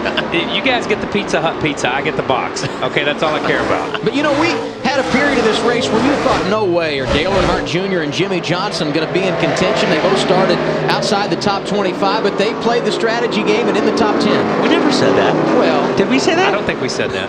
Hey, guys, I don't know who said that. I do want to add on Dale Earnhardt Jr. in the 88. We've talked about 2 tires, 4 tires. Steve Letarte and Dale Earnhardt Jr., they've made 5 trips to pit road. It's been 4 tires every time they've come to pit road. He pitted back on lap 162. He's one of the drivers, just like Jimmy Johnson that you're looking at in that 48, as well as Montoya. They can make the end of this race on 1 more stop, unlike our top 6 drivers right now. Yeah, we have to figure out. We have to figure out who's got the best left sides on their cars right now. That 88 took off right there in the middle of the corner. If you guys on that shot, he goes in the corner, and as he turns it, it rotates so fast that he had to chase it up the racetrack, which allowed the 78 to get a run on him in the middle of the corner. Or this 47, 48, excuse me. Where's my head? You'll get there. 62, 31. Bingo. Jimmy Johnson up to 8th now. At one point he was a lap down, took the wave around at lap 147. Everybody chasing Tony Stewart, who leads 2nd place Kurt Busch by 0.8 of a second here in Loudon. Tony Stewart, the race leader at New Hampshire with 99 laps to go. And that means it's time to get down to it with strategy. So let's go through the field, presented by McDonald's, and we start with Matt Yoakum. Been a very good weekend for Tony Stewart in the 14 camp. On Saturday, they were P1 in the first practice. They migrated back to that setup because they were too free in the second, and he has been pretty much solid all day. His car a little tight through the center. They've made some small tweaks throughout the day, but his car very good on forward bite. Meanwhile, the Dodge guys, led by the Penske camp, Kurt Busch and Brad Keselowski, we've seen this year they've done so well saving fuel. Right now, they're calculating their fuel mileage to see exactly how long, Marty, they can keep the 22 out there and maybe make it one more stop. Carl Edwards trying to make a pass on Kurt Busch on that last stop for Edwards. They did take on just 2 tires, and they have to pit here in about 10 laps. About lap 2:15 is when we can expect Carl Edwards to come down pit road. He said it just takes too long for the car to come in. He wants it to be better on the initial start. Behind him, Ryan Newman with 4 tires on the last stop. They too will pit around lap 2:15. Car too loose, too early in the run for Ryan, Chris. Well, Brian Vickers, 26th in the championship. He's only got 1 top 5 this year, so they're having a great day. He's one of the few cars in my area that's been saying he's been dealing with a tight car most of the day. They did a wedge adjustment early. That didn't work. They've tried a track bar, and that seems to be working much better. They're going to try and stretch their fuel to lap 2:26. David Ruderman in the 00. They thought they unloaded really strong. However, the car has been loose most of the day. They're running up in the top 10, but he's still complaining that car is loose. Ralph?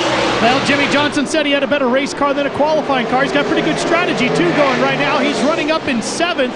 He said they want to put themselves in pressure situations to get this team ready for the chase. That's what they're doing. They topped the fuel off on lap 166, and they are now ready to go, Matt. Ralph, the 2014, what a recovery. They just moved up to the 8th position. Jeff says that he's had to turn off a couple fans in the race car to try to save volts, and he is getting warm because he's had to turn off some of his driver aids, but what a nice recovery. Ralph? Well, the 42 is saving as well, Matt. One problem Montoya not saving volts, he's saving fuel in that car. They will not change left side tires anymore on that car, just some fuel and right side tires like in the race, Marty. Ralph, terrific second half of the race for Dale Earnhardt Jr. The first half, not so much, but running 10th right now. One of his last radio transmissions, he said, I like it, I just can't drive it the way I want to yet. Steve Letarte said, yet, we'll get you there. And as Larry, as you mentioned moments ago, they've taken 4 tires every time down pit road. Do they risk it and take 2 on this final stop of the day? And remember, they could go till about lap 240 before they have to stop. Yeah, I think everybody's done changing 4 tires. I want to talk about the Richard Childress Racing Group as we see 2 of them battle side by side. Kevin Harvick in the 29, Clint Boyer in the 33. Kevin Harvick qualified 18th on lap 165. He did fuel only. He's good to go on 1 more stop. But Clint Boyer, his teammate who just moved up to the 13th position, qualified 12th, making his 200th career start here. He can go all the way to lap 255. And how about the 3rd RCR man coming into play right there? Jeff Burton in the 31, made his first career start here in July of 1993. He too can go to about lap 250 to 255. So all of the RCR guys you're looking at right there, 1 more stop to get to the end. This track certainly that has been good to those drivers. Clint Boyer, a 2-time winner here. We've talked throughout the afternoon about Jeff Burton's success, and Kevin Harvick also has a victory at New Hampshire. And right now, Kurt Busch has his hands full because Brian Vickers and Jimmy Johnson right behind want that 4th position. I don't know if Jimmy Johnson is this much faster or everybody's coming back to him, but Johnson's making up a lot of ground. Listen to live in-car audio for all 43 Sprint Cup drivers and have live race stats at your fingertips at NASCAR.com/raceview. Tony Stewart's lead, 2.3 seconds over Carl Edwards. Ryan Newman in 3rd, some 3.6 seconds behind. Then you saw Kurt Busch in that group from 4th on back. Green flag pit stops coming up. We'll have them when we return to Loudon, New Hampshire. Under caution for the 8th time today in the Lenox Industrial Tools 301 at New Hampshire Motor Speedway. Debris on the racetrack. Tony Stewart out front, Carl Edwards, Ryan Newman, Kurt Busch, Jimmy Johnson, and Jeff Gordon. The top 6 cars on track, and this is going to figure into the strategy a little bit because there were a lot of guys that were getting ready to have to come down pit road under green as you see him go get the debris here up in turn 1. Well, this definitely helps the guys that had to come down twice for fuel. So it's going to put everybody on the same deal as far as fuel goes. It's going to be interesting to see what they do on the tires, though, here. Going to get the pit stops with 84 to go, Chris. Well, Brian Vickers saying his car's still a little bit loose. They're going to make a wedge adjustment, going to do 4 tires on this stop. But the team also saying they're going to be about 15 laps short on fuel. Matt? And Tony Stewart said his car was very good during that run. He was just babying and trying to save fuel. They're going to take 4 tires here because Jeff Gooch Patterson, the gas man, has to pack that fuel cell full of fuel. Ralph. The key is the gas, Matt. Just like you said, they're thinking about 10 laps short here with Jimmy Johnson. They're packing it all in. He shakes his head. Yeah, we're good, Marty. Right on the edge of the window for Carl Edwards on the bottom of your screen, forced to take 4 tires because they took 2 last time. It's a wedge adjustment and air pressure adjustment. He'll lose a ton of track position. I believe there was probably fuel only on a few of those stops, Adam. And the first off pit road, indeed, Marty, a guy that took fuel only. Clint Boyer jumping some 10 positions. Joey Logano and Marcus Ambrose stay out. They're the top 2 with 84 left at New Hampshire.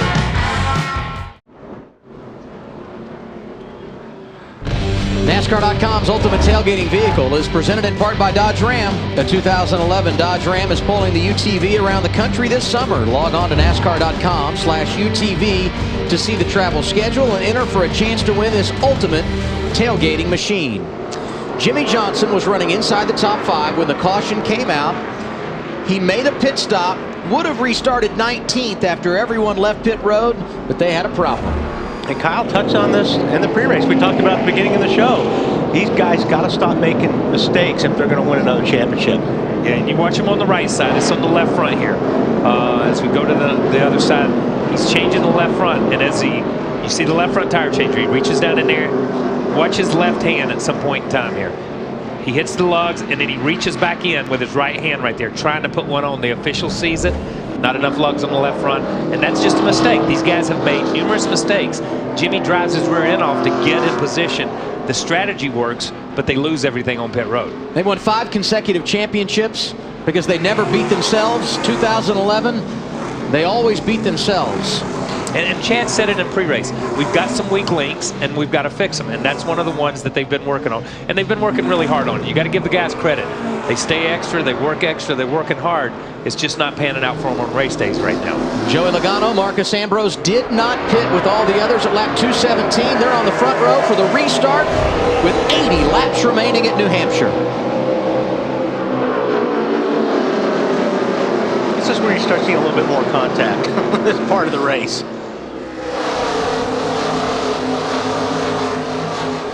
Marcus Ambrose able to get the jump in front of Logano.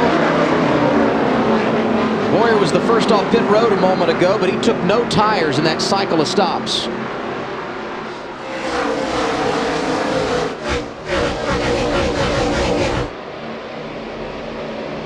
I know I keep saying it. Jeff Gordon's back to 15th. He's got to have passed every car at least 4 times today. Gordon got in there hard, got in the just touched the 20 car of Logano. And that really opened the door for Montoya, who's got some momentum on the inside. Maybe not. And this is where, like I said, you get greedy. This time of the race, you're going to take more racetrack than you've been using all day long. Tell you got to keep your eye on Ryan Newman. He's 5th right now. And when you look at guys in the top 5, he has been the most dominant of that group, although Jeff Burton's had a great day, and here he comes for position.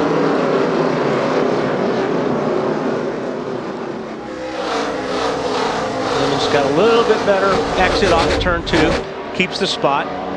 And there's Greg Biffle right there in front of Tony Stewart. We haven't spoken about Greg Biffle hardly at all.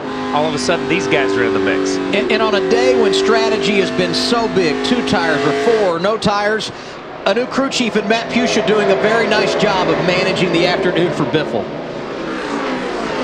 Oh, wreck down. Big trouble, front straightaway. That's Brian Vickers, who looked like he got a piece of the wall. Jimmy Johnson able to drive through behind. He was back there after having to make that second trip down pit road. Vickers spent a lot of today inside the top 10, was running 22nd when he got the wall here. Now we take a look at what happened. He's down on the flat right there. Oh, teammates. Yeah, they just, that's a hard one. I mean, there was no, he's on the inside. I think Casey just ran out. Well, Casey just looked like he ran out of. Casey had the 36 up on the high side right there, and he was already leaning on the 36. Yeah, Casey's trying to get off the 36, and I don't know how you could, not like you could do there. You know what I mean? Mark Martin has gotten the free pass 2 cautions in a row, and he is now back on the lead lap after being 2 laps in arrears. I'm not sure Vickers knew that there was somebody on the outside of Casey either.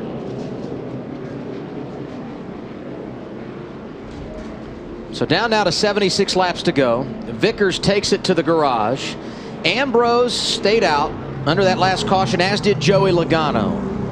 They're going to have to pit one more time for sure. In fact, you believe a lot of these guys are going to have to make a pit stop. I think you can make it on fuel here, if you stop now and take gas, can't you, Larry, if you make it the rest of the way? Well, I think we're seeing Ambrose and Logano come right here, as well as Montoya. No question, right here, seeing Stewart, seeing a bunch of them.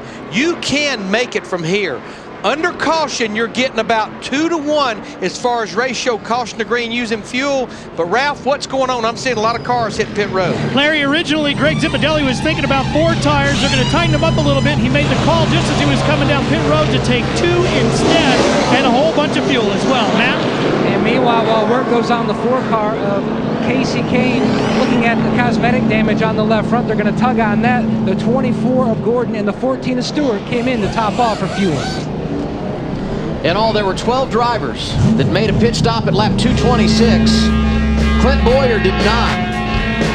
He is on track and the race leader, as we're under caution for the 9th time today. Time for another AT&T Fastest Pit Crew Award. And the update has Ryan Newman spending the least amount of time on pit road today. Use your AT&T phone to get updated standings following the race by texting the car number you think will be quickest to 234567. When prompted, reply OK to receive updates. Back under green, Clint Boyer and Ryan Newman on the front row.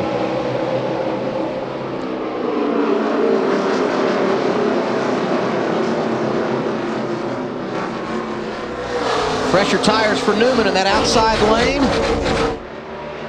See if he can make it stick going into turn 3.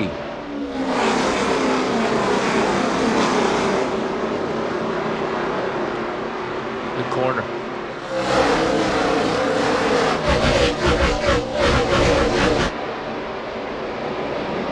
Jeff Burton making a move on former teammate Greg Biffle.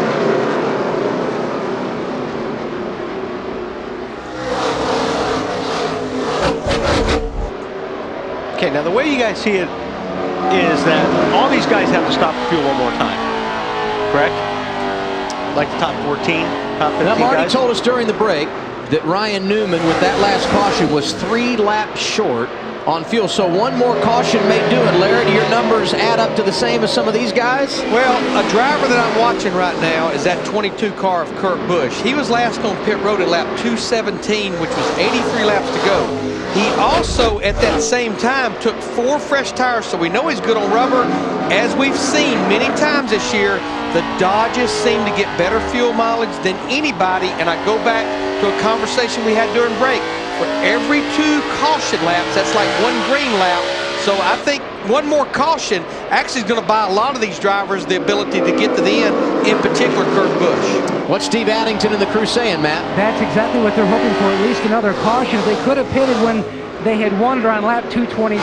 Steve Addington felt like they were going to be very close to the finish. Now he's telling Kurt, we are about 5 laps short. Conserve all you can. Okay, but now, Kyle, I think Stewart, Johnson, those guys back there, Jeff Gordon, those guys all can make it. I think they're good. Green. I think they're good going green, running hard going green, without cautions or anything. So you got 2 totally different strategies going here with the top 14 compared to some of these guys that are back in 16th, 18th. Stewart's back in 23rd right now, but they've got plenty of fuel. Well, Greg Biffle making a nice rally late. He gets to the inside of Clint Boyer. Biffle now running as good as he has all afternoon in the runner-up position. Boyer back to 3rd. Tell you what, that new crew chief deal panning out pretty good for the 16 bunch, Ralph. Yeah, it really is. And remember, they're really points racing. They want to make sure they get themselves themselves in the chase. And I talked to Matt Pusha just moments ago about their fuel. He said we're about 8 laps short, so they're going to really take a look at that risk-reward because they've got to score points if they want in the chase. They're 13th in the standings as they run on track right now, 26 out of the top 10. A victory would put them in wild card position. So you've looked at who's in the top 5. Carl Edwards running 6th.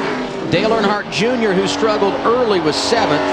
Hamlin, Kenseth, and Smith make up the top 10. As we ride on board with Kurt Busch, we remind you the Coca-Cola in-car camera on Race Buddy lets you ride shotgun with the Coca-Cola Racing family of drivers. Check it out on NASCAR.com's Race Buddy. Kurt Busch delivering for the fans. Working over Clint Bowyer, this for 4th. And there's Dale Jr. looking good in the late stages of the race. Around Denny Hamlin to 7th. And we saw Denny last we mentioned Denny and saw him. He was set backwards in the middle of the racetrack. You know, and that team's recovered, and their strategy right now, whatever they've played out all day long, is put them in 8th position.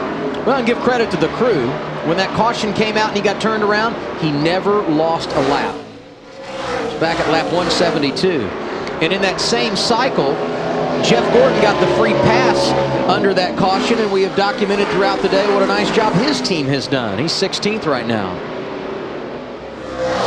Greg Biffle not happy with running 2nd. He is knocking on the door of the race lead with 64 laps to go.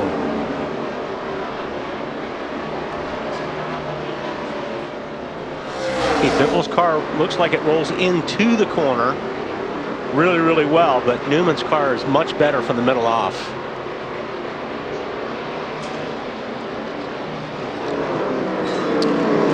Regan Smith had his best qualifying effort here at New Hampshire. On Friday afternoon, started 11th, and they have fought it all day long, and now in the top 10 in the late stages, Larry. Yeah, another driver I'm looking at. How about J.J. Yeagley in that 38 car? He's in this car because Travis Quapple was going to be at Iowa for the NASCAR Camping World Truck Series race. Obviously, Travis did not run that race because Todd Bodine got in that truck. J.J. comes here. He stands in for Quapple in this car, and this is a team that's fighting to stay in the top 35 in points. Here he is sitting back in the 13th, 14th position right now. Great run when you consider we only have 60 laps to go. In trouble, Jimmy Johnson, the 5-time champion, turns around 10th, yellow flag of the day. And this is going to help everybody that wants to save fuel. And you certainly could make it from here if you came down pit road.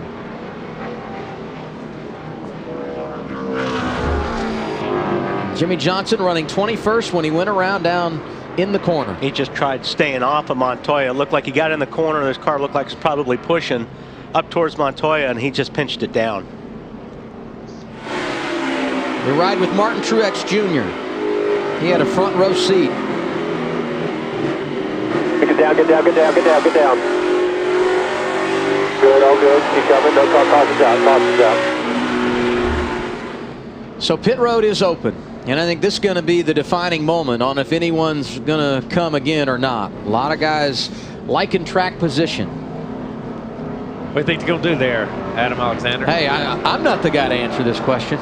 We got the guy that works here that can, though. I think a lot of them are going to be in.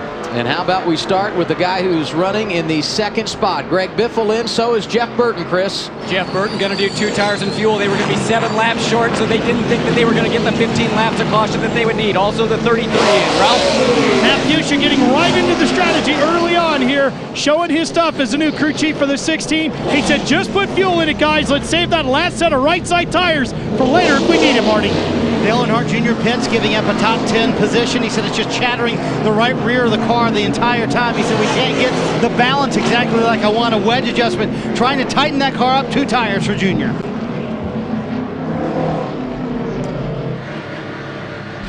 Ryan Newman leading this race, stayed on track. Kurt Busch, Carl Edwards, Denny Hamlin, Regan Smith right behind him. A number of drivers pitted under this caution. Dale Earnhardt Jr. one of them. He had a tire violation. He had to come back down pit road. And of those who made pit stops here at lap 241, Greg Biffle, Jeff Burton, Matt Kenseth, Clint Bowyer, Kevin Harvick the first 5 off pit road. They restart from 19th on back. On the front row, Ryan Newman and Kurt Busch. Those two have led the most laps in the race today. Green flag goes back in the air with 57 laps to go here at New Hampshire.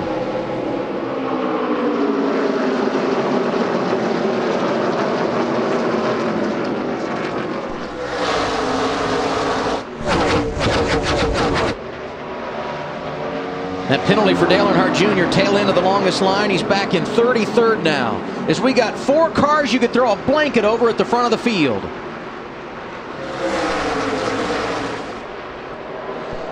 Denny Hamlin been quiet today, but he's up to 3rd here with just a handful of laps to go, Marty. His run back to the front wasn't very quiet, Adam. He was moving up through the field. He's a little bit of left rear damage. That's it. The chassis wasn't really affected for Denny Hamlin.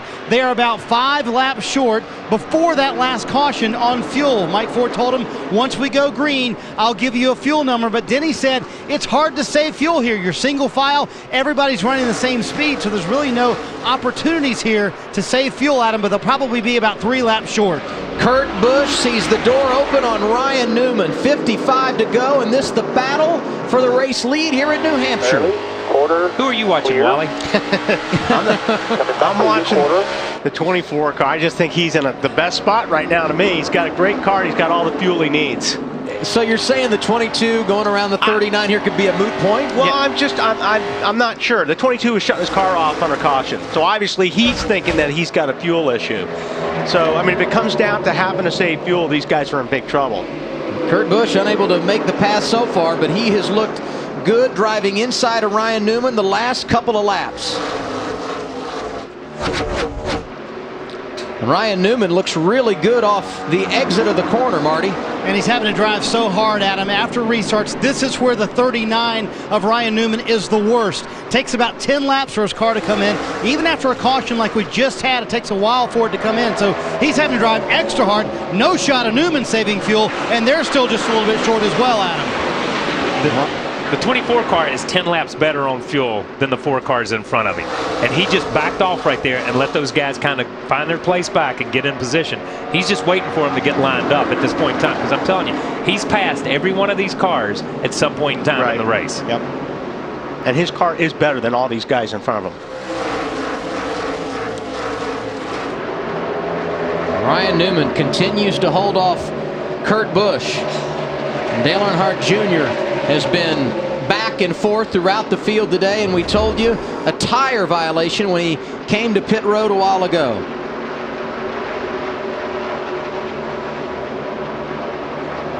And the penalty for him, tail end of the longest line. He's now 27th in the running order.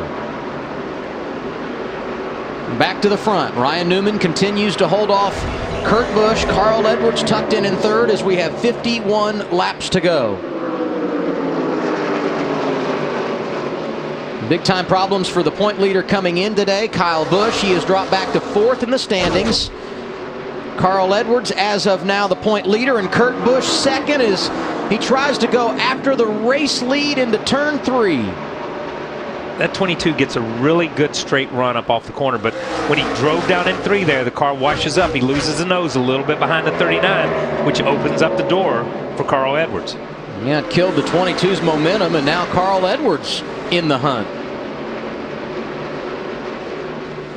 And Jeff Gordon continues just to lay back behind this bunch, as does Denny Hamlin. Kyle, you pointed out all the cars that Jeff Gordon has passed today. What about Jamie McMurray? I mean, this guy has had his fair share of problems, but a couple of strategy moves, and here he is in the top 10 late in the race. I think his crew helped him pass most of those cars today. Yes, he did. Yes, it did. You know, he had the strategy that worked early on in the race when everybody was trying to do 2-tire stops. Those guys gambled, stayed out, caught a caution, and it's cycled back through. And right now at the end of the race has put him in a good position for a finish. Joey Logano's wearing him out right now, though, so let's be honest. Joey's had a great run here today. What's the latest in the 24 camp, Matt?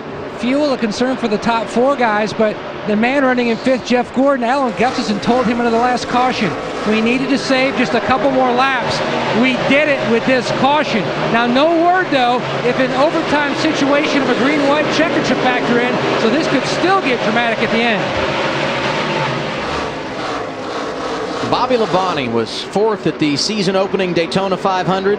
Hasn't had a top 10 since, but the 2000 champion running in the 10th position right now. Good to see that 47 bunch enjoying a nice afternoon. Another guy we haven't really mentioned is a 51 car, Landon Castle, sitting in the 13th spot today, having a good run. Working on a career best. Talk about a team that brings their lunch pail to the racetrack every week. He certainly would fit that category. There he is in the 51 car.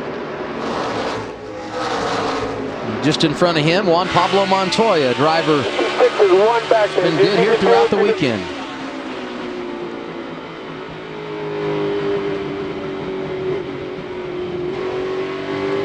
Marty told us Ryan Newman's car takes about 10 laps after a restart to get going. Well, I think we're starting to see that unfold. His advantage, 0.7 of a second over second place Kurt Busch with 46 to go. Mike Bliss, biggest mover of the day, up 20 positions. And Tony Stewart has the fastest lap of the afternoon here at New Hampshire. And that is appropriate because during the break, Kyle Petty, you said, here comes smoke. Yeah, he is coming. I'm telling you, he left one pack and ran down the 20 in the one car and drove right past those guys. And he's closing in on Jeff. And I thought Jeff was going to be closing because he has just been the dominant car.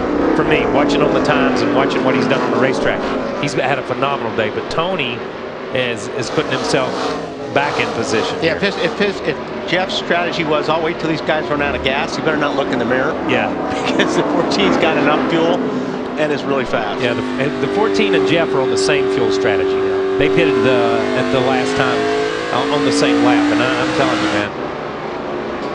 The last time anyone was on pit road, lap 241, and of all those guys that came in, Jeff Burton running the highest of that group, and he is 17th right now. So that strategy as of now is not played out, and certainly depending on how this race finishes and if we were to get green-white checkers and that sort of thing, it may pay off. There's A.J. Allmendinger. Had a pit road issue earlier. You see the damage on the right front, that after he had driven up toward the top 10, and his team has stayed after it, and he's trying to get inside of the aforementioned Burton for the 17th position. And so many times we focus on the leaders of these races, and when they're running single file, as you see the 11 car for third place here drive by the 99, and then the 24 try to take a peek inside. But these guys race their guts out for 12th and 13th. Up there. And there's Tony, right? And you know, Jeff's going to have to go now. I think he realizes that if he's going to have the shot at winning this race, he's got to stay ahead of that guy that's behind him right now, the 14. Denny Hamlin up to third. Jeff Gordon now fourth around Carl Edwards. And here comes Tony Stewart, Matt. And when you look at Tony Stewart's racing resume, 8 of his 39 wins have come in July. He's won a couple fuel mileage races, Kansas and Pocono. But on that last stop when he topped off, Darian Grubb told him, you're going to be outside the top 20, but you're good to go on fuel. Drive as hard as you want. Think about what happened here last fall, guys. He ran out of gas in the last lap, last corner. If any place owes anybody anything, which it never does, certainly the Magic Mile owes Stewart a W.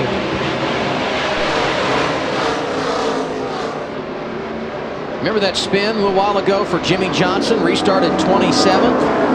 How about this?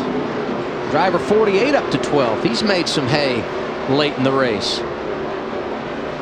And he can salvage something out of this. You know, he can come back and have a good solid finish. But, you know, the way these guys are running, gets in the back of Bobby right there a little bit as Bobby gets loose. But as you look at it, you know, he's going to have to struggle to catch up to these guys and get around them. Yeah, there's not enough time to do that. Got to make up 7 seconds as he's passing all these good cars. So he needs a caution. Yes. Johnson up to 11th as we saw contact with he and Bobby Labonte. Yeah, he just got in the back of him a little bit. Just got him a little sideways, and then, you know, Bobby tries to catch it, and they get together again coming down the straightaway. We are at that stage of the race, Wally, where patience is no longer an option, aren't we? Yeah, pretty much. I mean, like I said, you're going to take a lot more of the racetrack than what you were earlier. But it's spread out a lot more now. So, I mean, you can work a guy over a little bit, but, you know, you've got 34 laps to go. And a lot of these guys are sitting in pretty good positions, you know, if they got the fuel mileage to do it. Ryan Newman is, in fact, Army strong. His lead over second place Kurt Busch more than a second now, Matt. And Busch has been trying to conserve fuel. At one point, he was 5 laps short. About 10 laps ago, Steve Addington came on the radio and told him the lap time that he had just completed. Said, that is the pace I need you to run from here to the finish to try to conserve. Here's the most recent conversation about their strategy. All right, buddy, just over to 99 and 11 and start saving a little bit. We're pretty short. He's back down to 30-20 as you ran a 30-17 and the leaders are 30-41. He's saving fuel too. Yeah, if you can try to pass it and start saving, that'd be cool. Well, he last pitted on lap 217, just like Ryan Newman and like Denny Hamlin, and that would be with 84 laps to go. But what they all have going in their favor, since they pitted, there's been 15 cautions. And I keep going back to the formula at a 1 mile racetrack. For every 2 cautions, it's equal to 1 green or vice versa. So I truly believe these guys are going to be in good shape here unless we have that green-white checkered. You know what I keep thinking about, though? This is the Lenox 301, not the Lenox 300. That could be a difference. The big problem I see with some of these guys, if they're talking about running, if they're running 40s and 50s and Gordon and Stewart can run 20s, they're going to get passed. If they've got to run a certain pace that's 30-something, and that's what they got to do to make it to the finish, and some of these guys don't, they're sitting ducks. Yeah, and that's exactly right. They can't afford to give up 2/10 a lap because Jeff and those guys don't have to give up 2/10 a lap. But I'm going to tell you, right now, we're looking at 29 laps to go. This 39 shows no sign. Ryan Newman shows no sign of saving fuel, of doing anything but driving the wheels off of it. We're going to take a break. And if things stay green, we're going to stay with you the rest of the afternoon on the other side. Ryan Newman leading with 29 to go here at New Hampshire. 24 laps to go in the Lenox Industrial Tools 301. And with an off week next week, time for these guys to muscle up for the final 24 laps. And we had some muscling up here a few minutes ago. Dale Earnhardt Jr. and Greg Biffle getting after it around 20th position. Remember I told you about taking a little bit more racetrack for yourself? Just a little bit. I think this is a good angle. I think what Earnhardt did. I need a little bit more. Sorry, Craig. Good thing Biffle was up there, I think, for Dale Earnhardt Jr. Denny Hamlin to the inside of Kurt Busch. That for second, and Jeff Gordon right there behind him with 23 to go. Talked a lot about Gordon here in the last 100 laps. I've talked about him all day and how fast this car has been despite some adversity. I think it's time to push the button and go if he's going to get anything done, Wally. I agree, and I'm not saying we know much. Even though we were talking about him, we can be a little bit off, but you're right. I mean, Ryan Newman, what's he, about 2 seconds, a little over 2 seconds ahead of Jeff Gordon.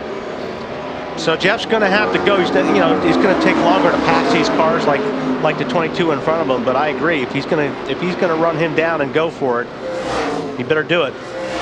Hey guys, aside from absolutely wearing this calculator out on fuel mileage, especially for our top 3 drivers, Ryan Newman, Denny Hamlin, Kurt Busch, the other thing I've been looking at, if you look at the last 5 June, July New Hampshire Motor Speedway races here, the trends, excluding our 2 rain-shortened races, the trends show that we normally have a final caution somewhere around 15 to 20 laps to go. So I've got to believe that's also weighing on a lot of these drivers, but more than anything, these crew chiefs' minds right now.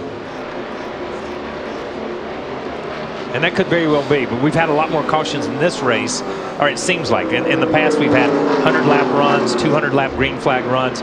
All of a sudden in this race, it seems like just when someone needed a caution, whether it was 60 laps or 70 laps, you ended up with a caution. Jamie McMurray running 7th in the late stages, Chris. Yeah, you talk about those problems they had earlier, a lap down because of a loose lug nut. Well, strategy has gotten them back in this race. The problem is they're 7 laps short on fuel, and Jamie McMurray doesn't even know it because they've been having radio problems. The team has been trying to reach him, but he's not responding. They've asked him to hang his hand out the window going down the front straightaway, but he doesn't do that. So they realize Jamie has no idea that they are short on fuel, so the team right now making a sign. They better make a bigger sign than that, because he ain't going to see that sign. And one reason he's not going to see it is he doesn't know to look for it. Yeah. He doesn't know to look for the sign. You know, in the days when they used pit boards and they used signals, at least you could tell the driver knew to look every couple of laps to see what the pit board was. But these guys can make all the signs they want to, and I'm not sure he's going to see it because he's not used to coming off turn 4 and looking over towards pit road. And that'd be a tough break for a driver who played strategy early and then lost a lap, got it back and running in the top 10. And speaking of the top 10, Tony Stewart spent most of the day there, and here he goes around Jeff Gordon. And I'm going to tell you, that's a big pass because he started working Jeff on the outside and passed him, got position on him on the outside coming out of turn 2 and took that position away from Jeff. Yeah, Stewart got right on the back at 24 about 7, 8, 9 laps ago and kind of faded a little bit. So I'm not sure if he was just all of a sudden just chilling out on his tires or what, but boy, he's gone now. He is making that outside groove work right now, and we've not seen anybody make that work like that. Everybody's passed to the inside, it seems like.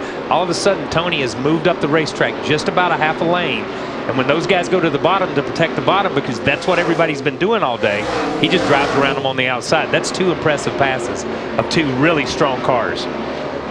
We talked about pushing the button to make it go. Tony Stewart is, and Gordon out of the inside of Kurt Busch. That for 4th. And there you see the guys holding up the sign. But, you know, he can hold that sign up again.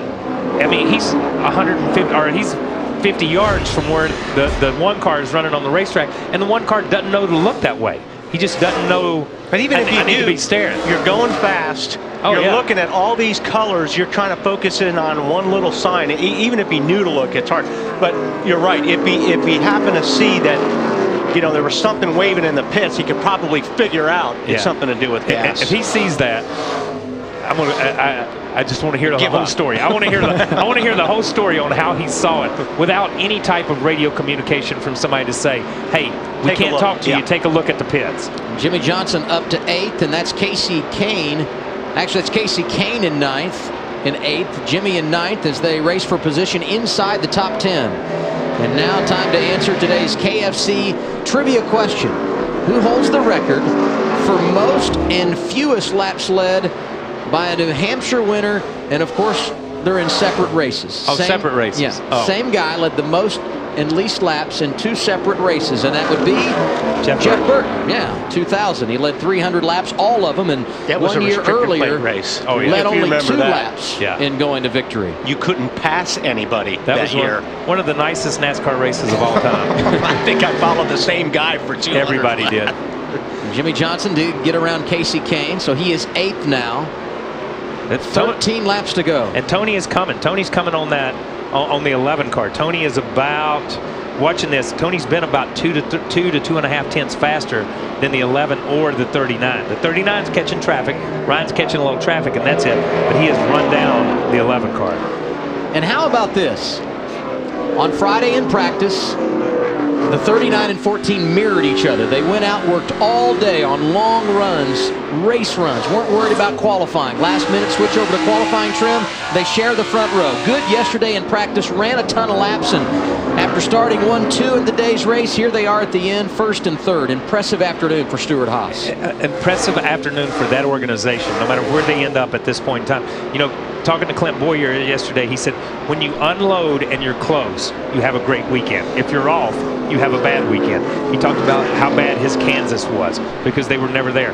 These 2 guys unloaded, and they were right on the money for long runs right off the bat. And you can't say enough about what a victory would do for either one of these drivers, because remember, they're both on the chase bubble. Regardless of what the standings read right now, they need to do something positive, and a win could go a long way to ensuring when the chase begins in September that they are a part of the mix. Newman's lead over second place Denny Hamlin, 1.5 seconds. And in the last couple of laps, Tony Stewart has cut 0.2 of a second off of his deficit to second place Denny Hamlin. That's a great rebound for those 11 guys. That first part of the race, the 11 guys were really not that good. It seems like they got turned around. They got in the pits and made some great adjustments, got some track position, and they've stayed there. Well, what about Jimmy Johnson? I mean, he didn't have any track position. Got in the top 10. The spin was running outside the top 25, and here he is with less than 10 to go in the 7th spot. The runner-up position on the line, and it doesn't last long. Tony Stewart to the inside of Denny Hamlin, and he's going to make it stick as he comes off the corner. I guess the question is Newman have the fuel? You got this. Yeah, and that's going to be the question between him and 14. Between he and his teammate is going to be, does Newman have enough fuel to go to distance? 8 laps to go that last time by. 7.5 laps now remaining. That'd be ironic if Stewart won because his teammate ran out of fuel in the last lap, because that's how he lost this one last time. Well, the difference when you look at the lap count on when they pitted, Newman last pitted at lap 217, Stewart last on pit road at 226. So there's no question it could be a factor, and Stewart cut a couple of tenths of a second off his teammate's advantage on that last lap. And the other issue here could be lap traffic. Newman closing in on a couple of lappers. Marty, how confident are they in the 39 camp? Well, for Ryan Newman, some very tense moments down here. I just checked with Tony Gibson. He said they are 2 laps short on fuel, but no way they're going to tell him to slow down at all. They've told him Tony Stewart is behind him, and we started the show talking about the position they're in. This is why Ryan Newman was talking about it. They run out of fuel here, it could cost them a guaranteed spot in the chase. If they win it here, this could be the win that locks them in the chase. So no matter what they do, they're hoping for fuel to stay in that 39 car right now. That could be the first guy that ran out of fuel right there, the 78 car. And he pitted at lap 217, the same lap that Ryan Newman last pitted. 2 laps is a lot. 2 laps is a lot. Ryan's catching a little bit of traffic here, and Ryan has been, over the last 2 or 3 laps, Ryan's been 2/10 slower a lap than what the 14 car of Tony Stewart is. So Tony's obviously not worried about fuel at all. You don't know if Ryan's just feathering a little bit and trying to conserve just a touch. Working lap traffic is Ryan Newman.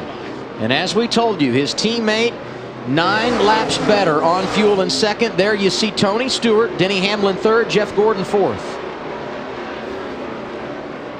I'm just watching out the window the Bass Pro guys. They're trying. All of them on the wall are trying to tell McMurray to slow down. McMurray in the 9th position, but he too last pitted at lap 217. No radio communication. The team trying to tell him he's short on fuel the old-fashioned way. They got a sign out. And I'm telling you. No, I think they gave up on the sign. I think they're just trying to tell him physically. Yeah, just slow down. 3 laps to go. This time by for Ryan Newman. And McMurray now out of gas. He makes his pit stop. Newman halfway down the back straightaway. 2.5 laps to go. Stewart doesn't want to get real close to his teammate, I don't think, right now. You want to be real careful that guy doesn't run out of fuel when you're right behind him. Right in, yes. But, you know, he has closed up. Ryan has done a great job these last 2 or 3 laps working his way through that traffic, because I'm telling you, he caught that traffic in the worst place he could have caught it, and he really didn't lose anything to Tony. He was patient, worked it, and he made Tony work it the same way in the corners, not down the straightaway. Last win for Ryan Newman on the flat mile in Phoenix. It came last April, and it was an emotional win for him, helping Tony Stewart to victory lane at Stewart-Haas. The 42 of Juan Pablo Montoya out of gas as the white flag goes in the air. Ryan Newman going to try and hold it together for one more circuit.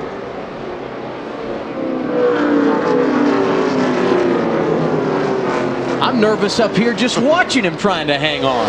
Yeah, you know, you hate to see somebody run like this, and we've seen it so many times over this year and last year. Somebody lead this long in the race and then run out of gas right here as they go to the gas in the middle of the corner.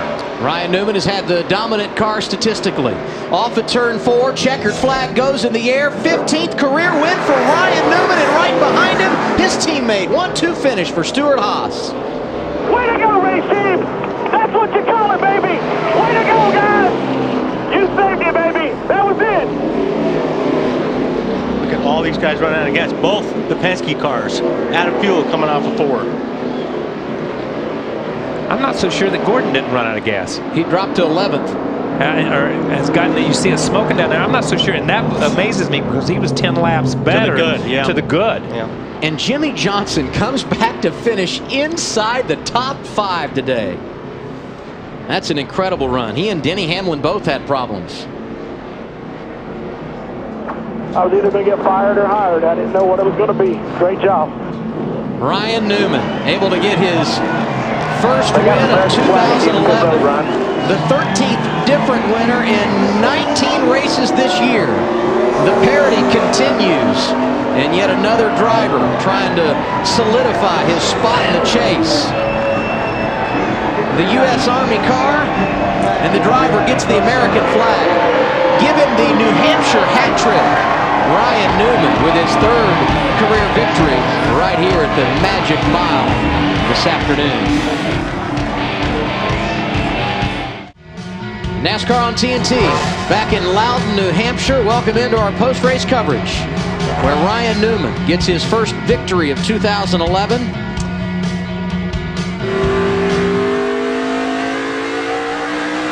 One hell of a day, boys. One hell of a day.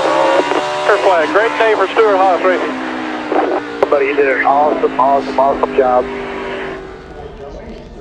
Perhaps the most enjoyable runner-up finish ever for Tony Stewart, seeing his driver Ryan Newman finish right in front of him, Ralph. Here he comes out of the car, your winner here today, Ryan Newman crawling out, and the shower begins here in Victory Lane. Oh yeah, the celebration is on for Ryan Newman, and it continues. It's going to take a bit to get in here. Congratulations. Glad to keep it refrigerated. Boy, that one really started back on Friday with you and Tony Stewart and this whole crew, the way you guys approached this weekend, getting a lot of long lap runs in Friday practice, didn't it? Well, we just we did what we had to do. We got to thank the U.S. Army. This one's for the soldiers. Thank you, guys. We've been working so hard to get this U.S. Army Chevrolet into victory lane. Got to thank Sprint, Tornadoes, Haas Automation, Coca-Cola, all the people, Bass Pro Shops, NRA, all the people that have jumped on and helped us out. Wix this year, just a real big team effort. Proud that we came home 1-2 just as we started, but really a great weekend for Stewart Haas Racing, and good points day. Man, just couldn't be more excited. I want to dedicate this. I lost a good friend of mine back in April, his Bo Slocum. So I lost him in April. I lost my grandfather 14 years ago this weekend. So it's sentimental for many reasons. What does this say about this team now as you guys get ready for the chase? Well, puts us in a lot better position, that's for sure. Just in general, points-wise, getting that win, that's a great bonus in itself. But, we knew we were capable of it. We've been so close so many times this year. We had the top 5s to prove it. We just hadn't been to victory lane. And, this was big sprint. Summer Showdown, $1 million, all that stuff. We got that in our back pocket as well. So just, look forward to Atlanta for that as well.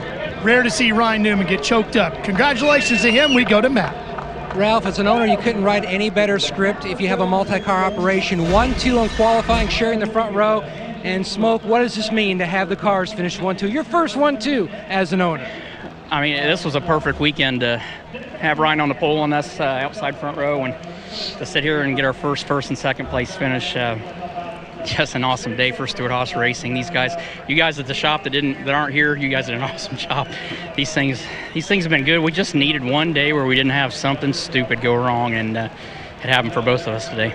And the summer, always your tough stretch. As Tony Stewart, the driver, do you like how the races are lining up as this team continues to take it to another level?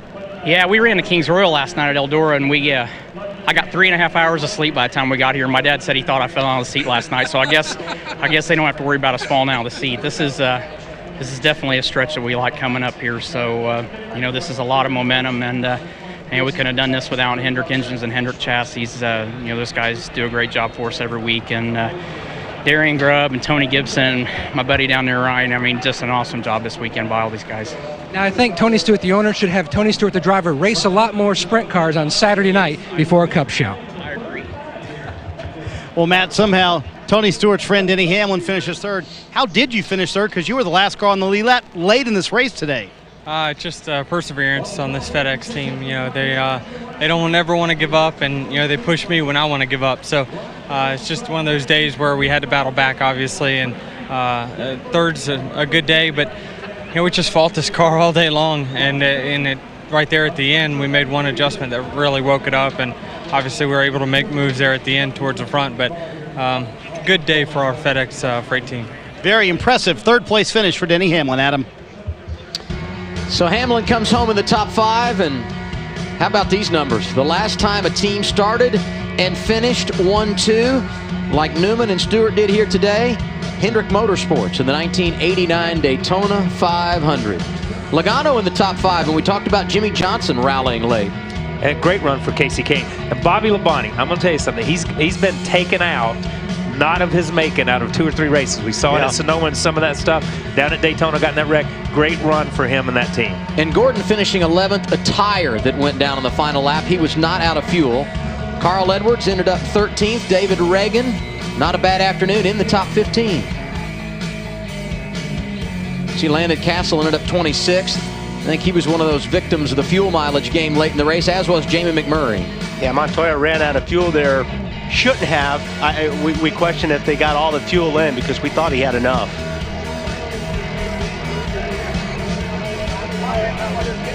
Nice little celebration going on for Ryan Newman. And we look at the standings after 19 races. Carl Edwards the leader, and you see how many points these guys are behind the man out front. Jimmy Johnson 7 behind. And now you see how many points they are in front of 11th position, what will really help decide their fate when they try to get into the chase. Exactly right. And when you start looking at Jeff Gordon there, he has 2 wins. Ryan, that win is important for him because he's only 16 points ahead of 11th place. But you see Dale Earnhardt Jr., who falls again and is only 7 out of that 11th place finish, or out of the 11th in points. Tony Stewart, the first man on page 2, and you see David Reagan highlighted. That because he has that win at Daytona, and that would put him in wild card position. And Brad Keselowski had some troubles today. And this shows you how close you can go. Remember, going into this race, Brad was 3 points out of 20th, and he has such a bad day, he drops to 25 points out of 20th. So that's why those guys like Junior and those guys that are right there on that bubble, one way or the other, a win is important. But those points are critical now. And he's getting to the point where Keselowski, where he's going to need 2 wins. He's going to need that second win. He's got to press. It's been a fun 6 weeks here on TNT, and there are so many thank yous that need to go out to those behind the scenes that make our job so easy. The engineers, the camera operators, all of our technicians, the folks in audio, and the production support group, and certainly all those at NASCAR.com. We thank you for your tireless efforts because we couldn't do it without you. Technical managers, Dennis Stone and Bill Grittinger, always show up early and leave late. And our production managers, Heather Dyer, Bree Smith, Lori Brooks, and Savannah Brotherton. We appreciate all of your efforts. And you're only as good as your leaders, right? And our executive producer, Jeff Binky, Chief Operating Officer at Turner Sports, Lenny Daniels, and the President of Turner Sports, David Levy. In 2 weeks, it's the Brickyard. You can see it on ESPN. Next on TNT, Varsity Blues and Law & Order on the West Coast. What about us? Thanks for thinking of Wally Dallenbach and Kyle Petty, I'm Adam Alexander. So long, everybody. This copyrighted telecast may not be reproduced, retransmitted, or used in any form without the authorized written consent of NASCAR Broadcasting. NASCAR would like to thank all of our loyal fans for your continued support, and we hope you enjoyed today's broadcast.